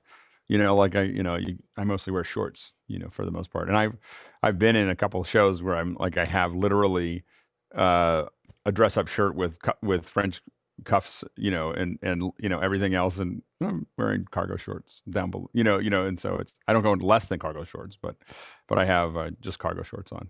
Mike. So over the years as a field producer, whenever we used to do interviews, Stuart, the rule was no stripes. No stripes, no bright colors. Shame on you, Stuart. Well, the thick stripes, yeah. the thick stripes are okay. One of the things that I will say is that things we try to get people to avoid are white, black, red, and thin stripes or small patterns. So, little patterns on your shirt, little patterns on your, those are the things that we definitely try to get people from a wardrobe perspective to avoid. Whites are really hard, and especially if you have, it depends on what your complexion is. The darker your complexion is, the more white is a problem, because now I'm pegged to exposing your white properly, and it's really hard to get to the rest of it. So we definitely try to get people to not use a white, and then blacks tend to just get compressed really hard by compressors. Red just blows up, like it just doesn't, like compression just does all kinds of crazy stuff when you give it red. So those are things that we definitely try to avoid. And then again, fine patterns tend to have this moire thing that goes on, and lines tend to create aliasing. So those are the things that you definitely want to try to avoid as you build those out. A. Mitchell's, by the way. A. Mitchell's asks if they can raise their hand. If you're in the audience and you want to raise your hand and be reviewed, you can. So you can raise your hand. We'll bring you in and review you. In fact, we should probably move on to the next one here. Preto is next on my grid. Hey, Alex, I'm going to run over to Studio B real quick. Give me 5 minutes or put me at the end of the list. Okay, we'll put you at the end of the list. Doug. So Doug Ferguson, comments, questions about Doug. Doug, I think that you look a little saturated. So I think right now it looks a little warm and a little saturated as far as that goes. And you're doing a green screen right now? Yeah, it's a green screen. Yep. Yeah. And it's the C. It's not the 920. It's the one. Right. It's a 500 series. It's an older camera. As far as framing goes, it feels like your chair is going one direction, you're looking another. You know, it doesn't have to be centered, but it does feel like it needs to be, you know, one direction or another. Yeah, I have 3 monitors, and it's kind of right. But I mean, just figuring out what you look like on the frame, you look like you're kind of looking. You got, you know, your chair is leaned one way, you're looking another. So I would try to figure out how to, for the camera, center it a little bit and be looking straight into it. I think softening the background worked as far as the background goes. As far as having it be more subtle, I think in the past it's been sharper. So I think that's. I'm working. missing a cat. The cat, I know the cat is a big piece of the. I'm wearing my there. Star Wars T-shirt though, Stuart. Oh, there you go. He's got the logo. Any other Doug, comments? just on the T-shirt, there's not enough stops difference between the T-shirt and the chair, and you're kind of disappearing between the two. Same with the cap. It's like there's not enough difference in the brightness level between them, and the cap sort of molds into the chair a little bit. While I'm thinking of backgrounds and what have you, the question earlier about softening off the background, I forgot the obvious answer, which was a scrim gem with netting on it behind the person. Or just, yeah. I mean, and what Doug is doing there is, what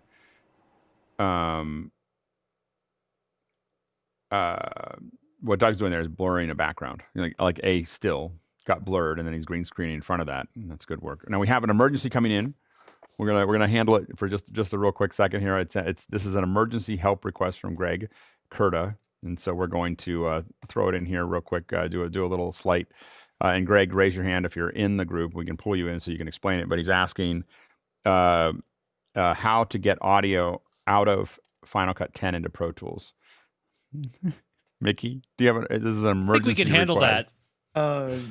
God, Final Cut 10 and Resolve View are a pain. So yeah, I've been using an app called X27. So it converts XMLs from Final Cut Pro 10, turns them into XMLs that are readable, that are in the same format as Final Cut Pro 7. I import that XML into Premiere, or you can use Final Cut 7 and generate an AF or OMF out of those programs. There we go. Hopefully, let us know if that. Oh, go ahead, Jeff. Something I did when I did the, sort of virtual choir thing where I had a bunch of videos that each had sound, is I set each to a different role, and then I exported audio roles as individual WAV files, brought those into Pro Tools to mix the audio separately. So I had, 40 videos running synchronously that each had audio that I wanted to mix separately. Yeah, and I think that it is. Yeah, go ahead, Mickey. Yeah, another program that you can use. I haven't tried it yet, but a lot of people seem to be a fan of it. Is another program called X2 Pro, which converts XMLs from Final Cut Pro X to Pro Tools AF files. And then if you don't have the apps, again, to go back to what Jeff had mentioned, the roles is a great way to organize all of your tracks. Is to give different export by role or organize by role is one way to get that. That's what we've done mostly with languages and so on and so forth. So hopefully that helps you, Greg. All right, back to our regularly scheduled program. We were talking about backgrounds. Okay, great. Chris? With Doug's situation with his chair, can he just, provided the desk will allow it, will he fix it a lot by just turning that chair in the same direction that he's looking with his head? Is that, like if he just spun it around? Yep, exactly. Yep, it's just but turning even it a little further. bit. And then just he's looking in the same direction and his chair is facing in the same direction? Energetically. That feels a lot better. And then the only other thing I would do is probably have a little less headroom too. I would tilt the camera down just a little bit. I know that framing is set up for the cat specifically, but you still feel a little short in the frame. You know, it's partially because it's so close. It's so framed closely to you. Well, and this chair is huge. I mean, it's probably the wrong chair for this. It's not really the chair; it's the head. Your head just you could just tilt down just a little bit more. There we go. And that, even though your head's getting cut off a little bit, that feels more comfortable to me to look at. It feels like you're cutting off. You know, there's something about where you're cutting off at the bottom that feels like we're just getting ahead. And I think that looks a little bit better. Go ahead, Jeff. The cat for me really helps cut the glare from the top of the chair. So the cat's sitting up top there. That, I don't know if there's anything you can do lighting wise to cut that glare. Right. I have 7 cats. So you just it's not by design. Do they all look exactly the same? They all look like cats. I have 3 orange and 4 torties. So there you go. So hopefully, okay, all right. Next one, Jason. Jason, let's see here. It's looking good. You're a little off center, but that's probably okay. Just the mic pulls you to one side. In general, though, I think the frame works pretty well. You're keying it, right? And just putting it over gray. Oh yeah. Yep. It's totally keyed. Yep. But the key is working well. Go ahead, Sky. I'd love to see a little more saturation in your skin tone. That's just, you feel a little gray. You feel like you're pre-LUT. Mm-hmm. Yeah, I kind of err on the side of caution with respect to saturation, but yeah, not a bad thing. As far as the off-center thing, most of the time I'm in Zoom. It's not with you guys. It's, I'm with clients and I tend to use, example graphics. So I'm using this, 2/3, 1/3 offset, and that's actually just my habit. I could be center frame easily. It's just, it's funny. I've spent enough time on the air and, having a web page right here that like, I tend to just be off center, like I'm being framed with the rule of thirds. Right. Stuart? I'm kind of loving the subtlety of the logo in the bottom left corner there, and how it sort of has a gradient fade to it. I'm wondering how that looks if you've got a graphic up in the background for demonstration. I can't do it this second, but the answer is it looks pretty great. I mean, I did this with messing with it quite a bit. As you can see, like the gray is ever so slightly off. But the minute there's a flesh tone on it, it draws your eye down. But I wanted it to disappear and not be gross. I didn't want it to pull your eyes at all. Yep. Yeah, subtlety is a lost art. TJ? Jason, I'd like to see just a little bit more contrast out of you. Your blacks tend to not you got be it. dark. Your blacks tend to be more gray than black. Yeah, can do. Yep. All right. Mickey is next. I always think Mickey looks like Mickey. Like I think that it's good. It's a little, feels sometimes a little yellow. Just a little, like just you are, it doesn't, because there's one side of you that feels like it's more of a flesh tone, and then the other side, and I think it's the nature of the light that you're using. Yeah. I have a what do you call this? I have a desk lamp here that is very warm, 3200, and then I have a little light on my workbench there that is daylight. Yeah, so the mixture of it is one looks, the side towards the daylight looks more natural skin tone, and then the one coming in from, let's see, turn it away a bit. Yeah, but it definitely looks, the side on and I think that your camera is leaning more towards 56, leaving the side that is interesting. Yeah. So I think that it's but that'd be my only comment. Go ahead, Chris. I think Mickey is a nice example of when somebody is not centered, their energy is going towards the empty space rather than the opposite direction. He's slightly off center, but his mic and most of his energy goes back towards where that empty space is. And I think that's the better way to do that kind of rule of thirds thing. I do think that it also works for Mickey because we get to see the tools that we're seeing screens. here. Yep. Like there's contextually What is confusing is when people put up the video of the show in their background is really hard because it becomes a very distracting thing. But having just like the layout of those things, contextually works. Yeah. Okay. We'll keep moving. Sky. Any comments for Sky? I know that I would love to move your background further away so that you have less shadow. I don't know if it can handle that, or you have enough room there, but not right in the moment, but I'm taking notes. I right. get that. So yeah, I would love to get that contact shadow away from that. Yeah, it's really harsh in general. Go ahead, Stuart, and then Doug. I'm just curious, that's what it like is. Often when we're seeing Sky, to my eyes, it looks like we're seeing the same sort of blotching that we get if there's too much compression level, which a lot of DSLRs do when there's a lot of noise in the image coming from the sensor. So I'm wondering, Sky, where you've got your gain settings and iris set to on the camera that you're using, or most recently it's just been the iPad in the last week because all my gear is over at Madeline's house. So this is all iPad 16, 2016, 2019. It looks to my eyes like it needs more light to get a good quality image from that. And sensor. is the oh yeah? Are you joining from the iPad, or is the iPad feeding into something else? No, it's straight from the laptop to you, but I can turn. No, but it's straight from the iPad to us or the laptop from us? Sorry, did I say iPad? I'm Mac. I'm MacBook Pro 16 Oh, inch. okay. So we're watching just through your internal webcam. Thank you. Yep. Okay. But I can get you some more light, I think, because I have the little magic app that. As long as you do a corresponding adjustment of the exposure on the camera.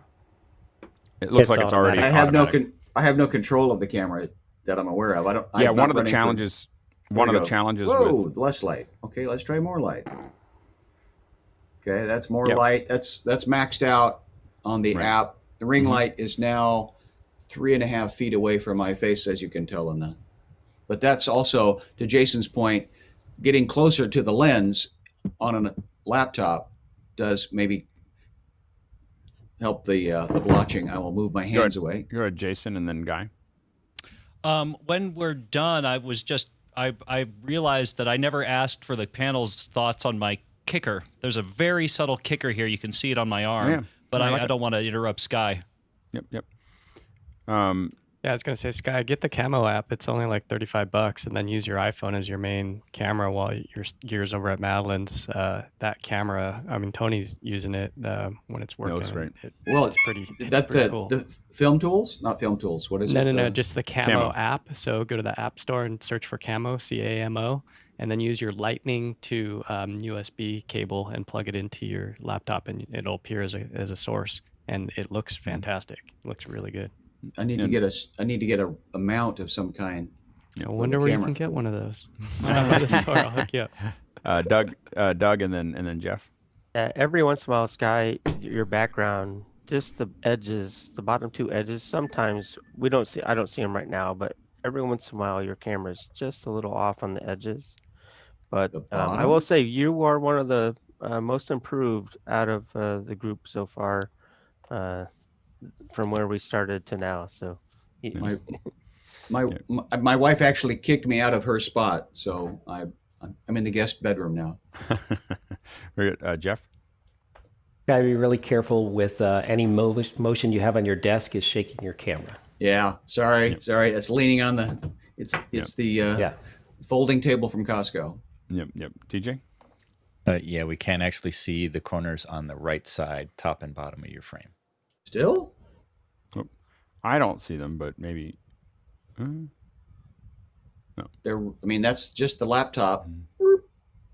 So, wow. It's hard, and that's the 6x7. Is that the? It's the one. Yeah, it's the big one. Yeah. That's the tricky part, is getting just the right distance to make that work. Oh, I pushed the hole back. Alex was trying to get me further away, so I pushed it back, but I don't have control of the lens, so it just went. It opened up the shot. All right, next we're gonna move on to Eric Hall. Hey, Eric. Let's see here. Let's take a look here. So the bokeh is great. The bokeh looks great. It's a nice. Well, I wonder nice about the soft background. color. Color's pretty good. Maybe just a little red, in your face. Yeah. So. And I don't even know. I wouldn't even begin to know how to affect that unless I actually started messing with my camera. And I think you'd have to mess with really your hard camera. to get to. Right. Yeah, but I think that would be the color space on the camera then. Yeah, color space on the camera. Go ahead, Mickey. I think your image looks like really good. If I were to nitpick, maybe add some light to your background, or maybe it looks a little stark. streaks or color or something.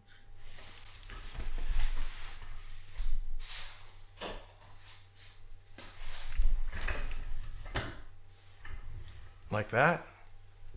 I actually like that better. Too much. It's Okay. probably a little bit too much. It's a little But brighter than it needs to be. It's kind of incandescent and it's No, so it makes looks a much color cast warmer. in the background. Yeah. So, what light are you using for the foreground? Oh, it's just a Westcott LED array. And are you able to change that to 32 from 56? I can't mess with the color, no. Okay, so there you go. So the so it's because it's a daylight. So you have a daylight. It's a daylight key. Yeah. Key. Daylight 54. And then so getting those matched up would make it look better.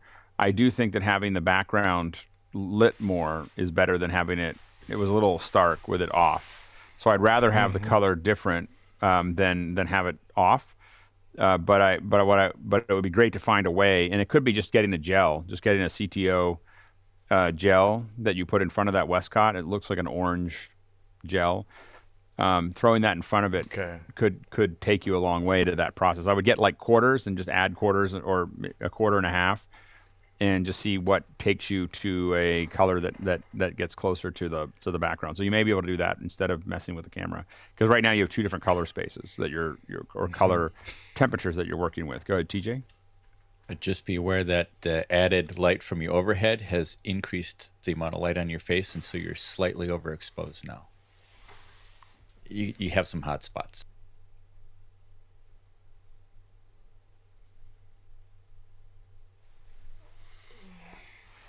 That better? No, maybe a little dark there. Might bring that up a little bit. And actually, even maybe a straw colored gel might even be a little bit better of a thing, a little bit more yellow than yeah. orange, That's why perhaps. I was kind of jonesing for a histogram on this whole business. Yeah, I mean, how are you getting the camera into Zoom again?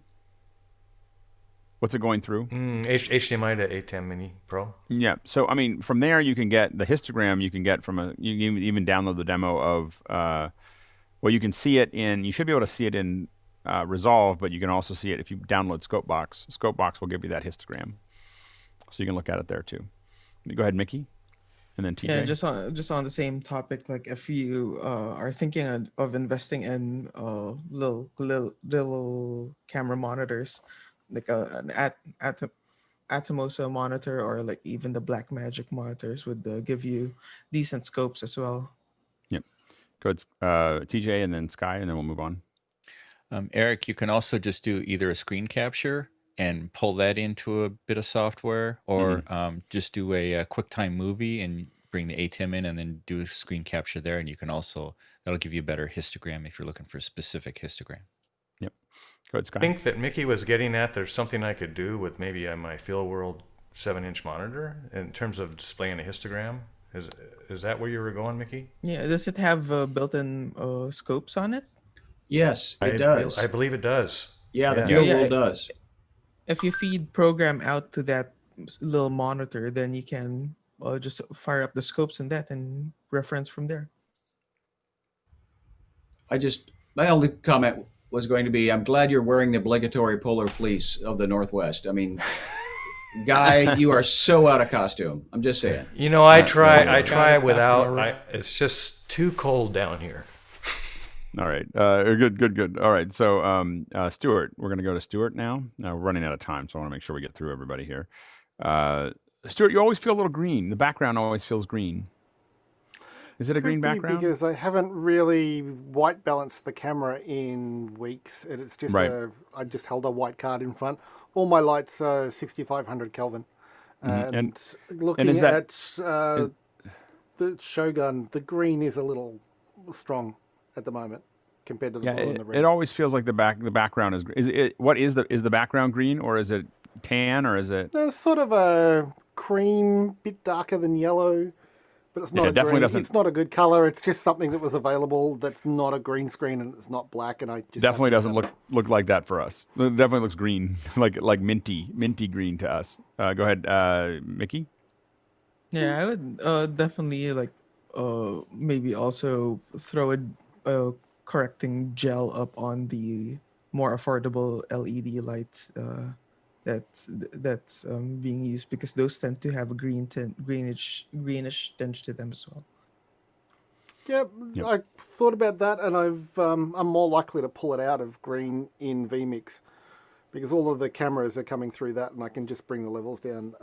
If I fiddle for a second, color correction. So maybe I would suggest if ever a quarter magenta, just to. See, there we go. That's just adjusting the green.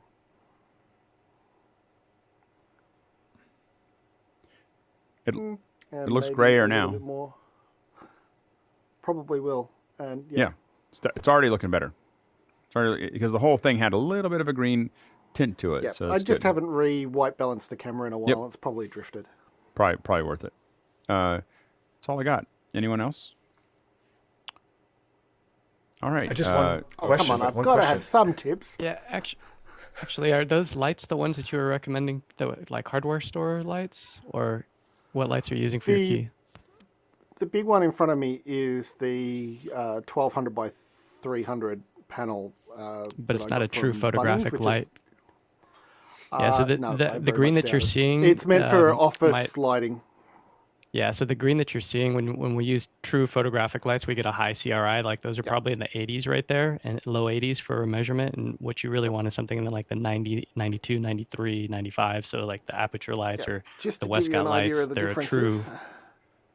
Yeah, when you get a low color rendering index, you get green, you get just nasty skin tones. So you got to be careful about what you use for your key, or you really white balance to help correct it, or use gels. The magenta when that's on, it's definitely what's contributing to the green. It's definitely whatever you just turned, what you're playing with there. That's actually the switch on the light that goes from 6500 to 45, and then that's supposed to be 32, but I reckon it's closer to 2700. I would say that 45 looks better than 65.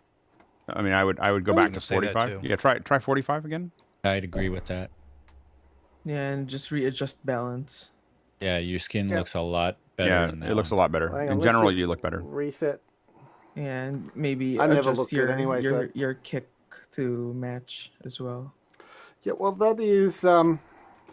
There's one light over there that's just soft, and a sharp one behind me to my right.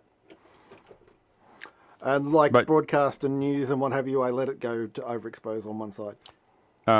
I'd love a little less headroom, just a touch less headroom, and the seam behind your head I would love to get rid of. Yeah, I want to get rid of, change the cloth background completely, and the headroom is because I haven't tilted the camera again, and my height is set to the keyboard to be what's comfortable for typing. Right. So yeah, but that would be my only other little notes. Yeah, but you already look much better with the color change. One question that Marty Atlas had while we're doing this: does Zoom have camera shading controls? How are people adjusting their cameras? There's a couple different ways to do it. One is that you have a manual camera, like a real camera that you can make adjustments to. Another one is changing the lighting, as Stuart did, or a mixture of that. And then also, you can have a camera control setting, so webcam settings or manual camera on the Mac. Note that if you have a new Mac and you're doing that, you need to have an external camera, because as soon as you turn on manual camera or webcam settings, your internal camera on the Mac, for security reasons, will immediately go to gray. They're like, oh, someone's trying to take over the camera, and immediately switches to gray, and then you have to restart the computer to get it back. So you have to kind of think through that process there. All right, let's jump to Mike Burns. Mike Burns.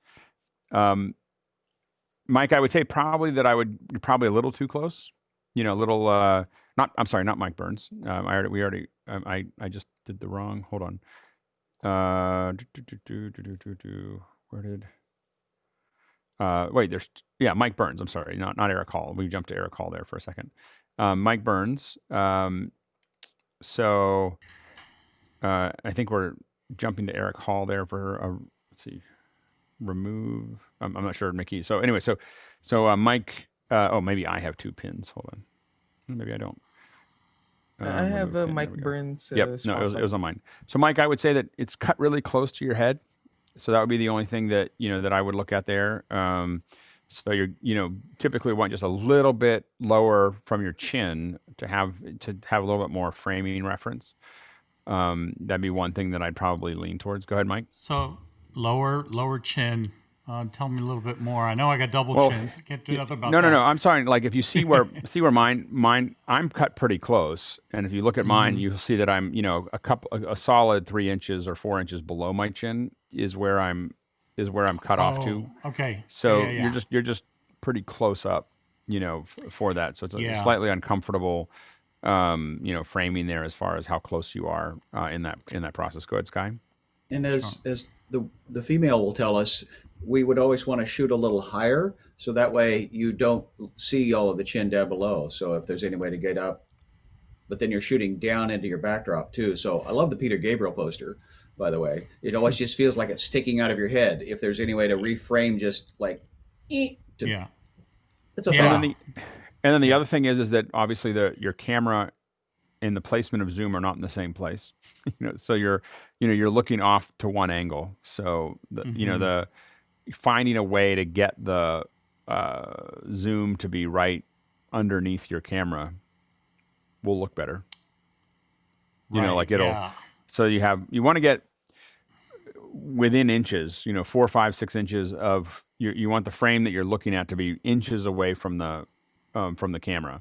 It's not going to be perfect, but but you want to kind of get that face, looking straight into the camera if you can. The closer to eye contact that we can get, the better. Right. Yeah, I understand that, and I know right now also I'm in auto zoom or autofocus, and it's like popping in and out. I got in here late this morning, so I wasn't able to do a manual focus. But anyway, real quick, I did want to tell you that thanks to Guy's recommendation, I did actually download Camo. And I got to tell you, they were amazing. I'm going to switch over real quick. So there's the wide angle on my iPhone 12. And I reached out to them for customer support, and holy cow, it was amazing. Because my complaint to them was I felt like I looked like I was on Mars. Like I was just everything I did, I looked yellow. Mm-hmm. And they were awesome. And I would highly recommend maybe if we got them on the show, I think that'd be awesome. But yeah, that's the wide angle using Camo via my 12 right now. Right. But yeah, my lighting, I know that my lighting is challenging, and I struggle with that. And I also struggle on camera placement because I'm kind of mobility challenged. So physically getting to the camera sometimes, behind my computers and everything else is really hard for me. So I know in a perfect world, I'd probably be a perfect candidate for Brio. Well, to Guy's point, I'm thinking about using the iPhone as my main camera. So we'll workshop that together, Mike. Go ahead, Jeff. Mike, what's your audio chain? Because I'm hearing just a little bit of like comb filtering on your voice, like some kind of reflection nearby or something weird in the EQ. Yeah, I know. I didn't change anything. I'm going straight from the Rodecaster Pro into my computer. The one thing I did change. It kind of sounds. It kind of doesn't sound like you're coming through the mic now. Earlier you were, but now it doesn't sound like it's that mic. Okay. So maybe I switched something. And then we're gonna move on because I do have a hard out. So we're gonna go ahead and move on to Jeff Francis. So Jeff, you're looking good. I would have a little less headroom, just a touch. You look a little short in frame. So I might tilt down a little bit or sit up one or the other. And then I like the blue on one side. I feel like I like it. For me, I want it on the other side too, or something else. It looks like it kind of goes to green, on that far side there.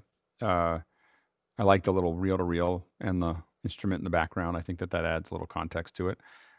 I don't have any other real strong. Oh, there you go. Look at that. He's got you. You do have some control over there.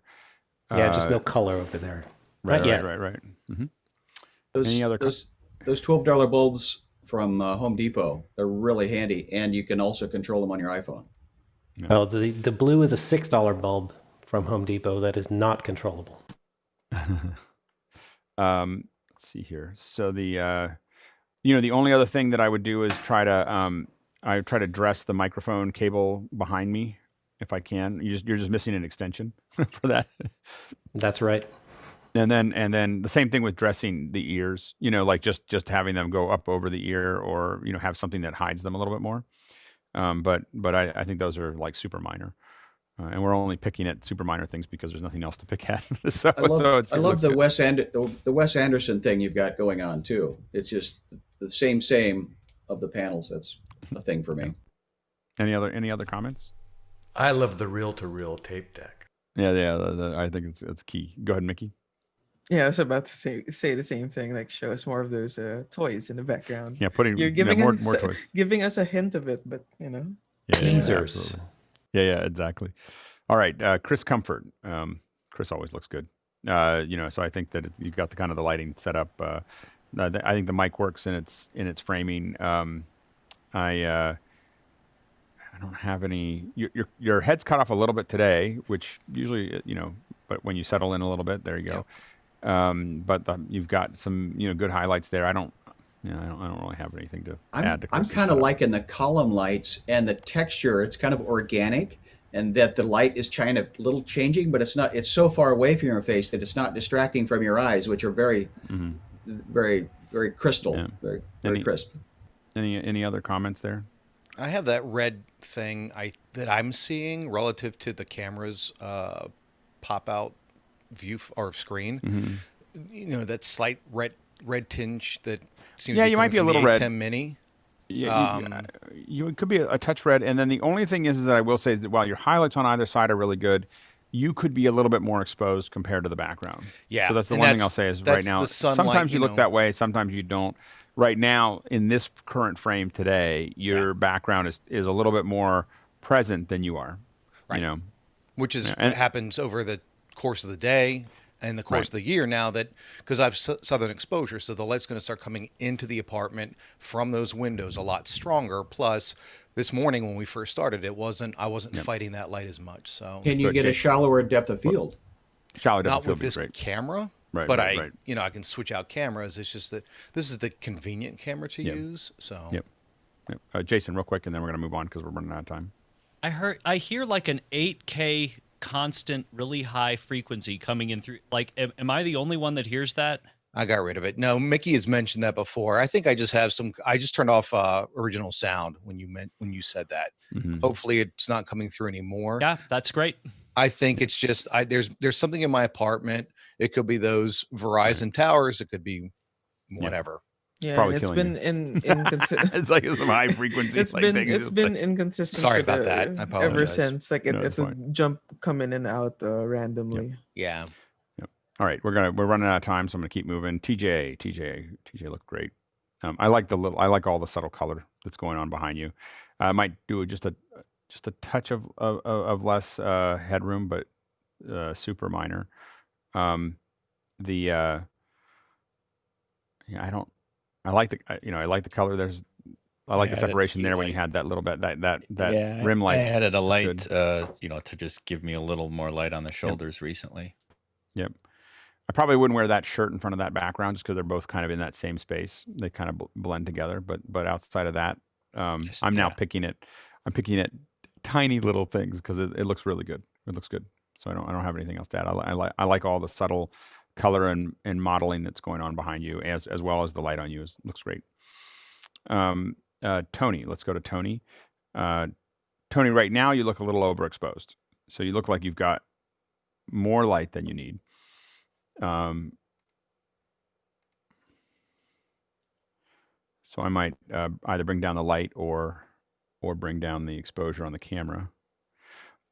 The shirt that you're wearing now is a little challenging as far as finer detail is always going to be a little bit more challenging. And then whites in general, white backgrounds, white things like that, you want to try to avoid if you can. That gives you more places to go with the exposure. Yeah. Ironically, less light is working for you. Yep. I know you can't compete against the sun through the window. And I would tend to bring your lights up just a little bit more. They're coming straight in at you, and I would probably bring them up another 6 to 8 inches, to give you a little bit more modeling. Go ahead, Mickey. Yeah, and I think Tony has struggled with sunlight in the past. So I would just black out those windows when you're coming on camera, so that you don't even have to think about it. Once you're set, you're good. You don't have to keep on adjusting throughout the show, which you've mentioned you do during office hours. I tend to be a fan of the sunlight. I know it's challenging and I know it changes, but it does look nice. And I also noticed, Tony, that commend you that you fixed your framing as the day went on. His frame is different now than it was this morning, and it looks really good now. Yep, no, absolutely. All right, we're running out of time. We're gonna jump to Brett. Brett looks good. Looks a little dark and a little desaturated, so you're not quite getting to a full white, setup right now. Yeah, I don't have a light meter here with me. 2 Nanlite 25Bs. Decent angle, but I have not put too much effort into this yet. So this is my first pass. This is the Zcam E1. Yeah. So but I think that the camera definitely has the range to get there. So I think it's just a matter of getting the exposure there so that it's getting all. Right now, it looks like if I was looking in a scope, I would bet that you're running it at about 75%. Like if you're in the Luma. Looks like it's not quite about 75%. Go ahead, Jason. Yeah, I mean it's I've worked with Zcams before, and they can be a little tricky. It looks like you're wearing stage powder foundation. Like I don't know how else to describe it, but really that's what it looks like. It's just strange. They can be tricky. Yeah, but it just doesn't seem like you're getting. Now it looks like you're getting closer. Your exposure's better, and now it just seems very flat. Go ahead, Mickey.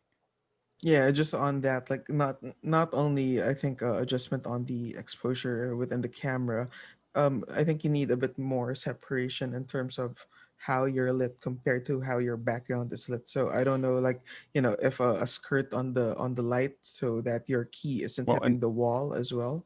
And also just saturation. I think that you look really desaturated right now. So I think that increasing saturation there will improve the quality of it.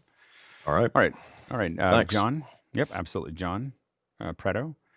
Let's see here. I'm on a completely new setup of stuff I've had laying around.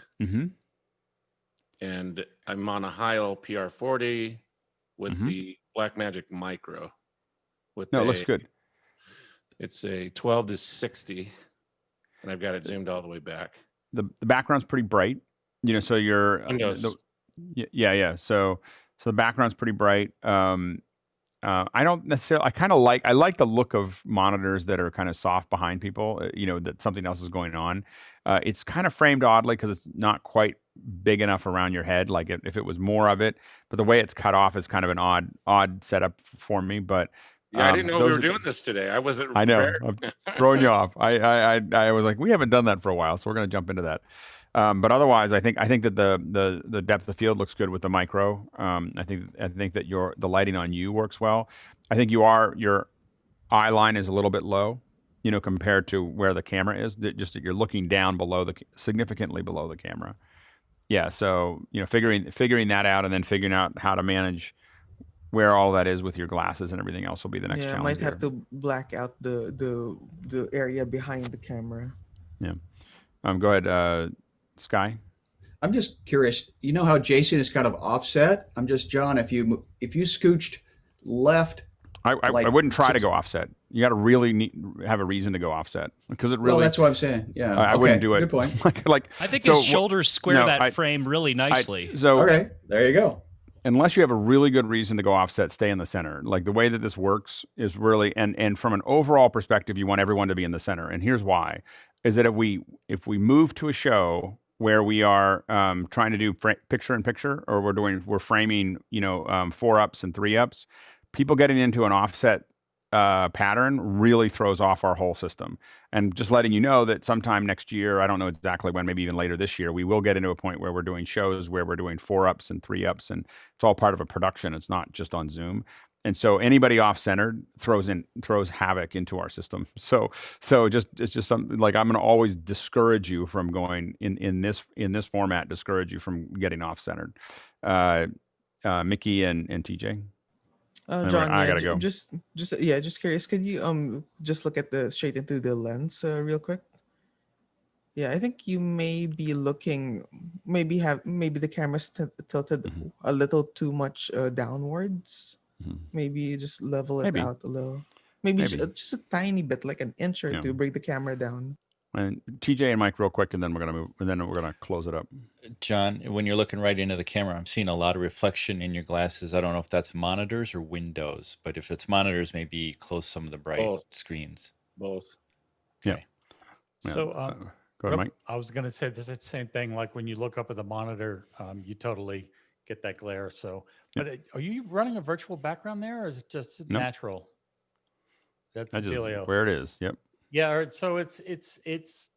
I'm kind of, as a viewer, I'm kind of curious because of that background. Like, so I want to see what's on there, and I guess that might be distracting because you got TV sets running behind you. And I'm like, oh, what's going on ABC right now? So it just might be a little too busy for me, at least. Or just find a shorter depth of field, even more, so that it just becomes more of a wash. All right, I have to go. I'm already 5 minutes late. I think Mickey and I are both 5 minutes late for a meeting.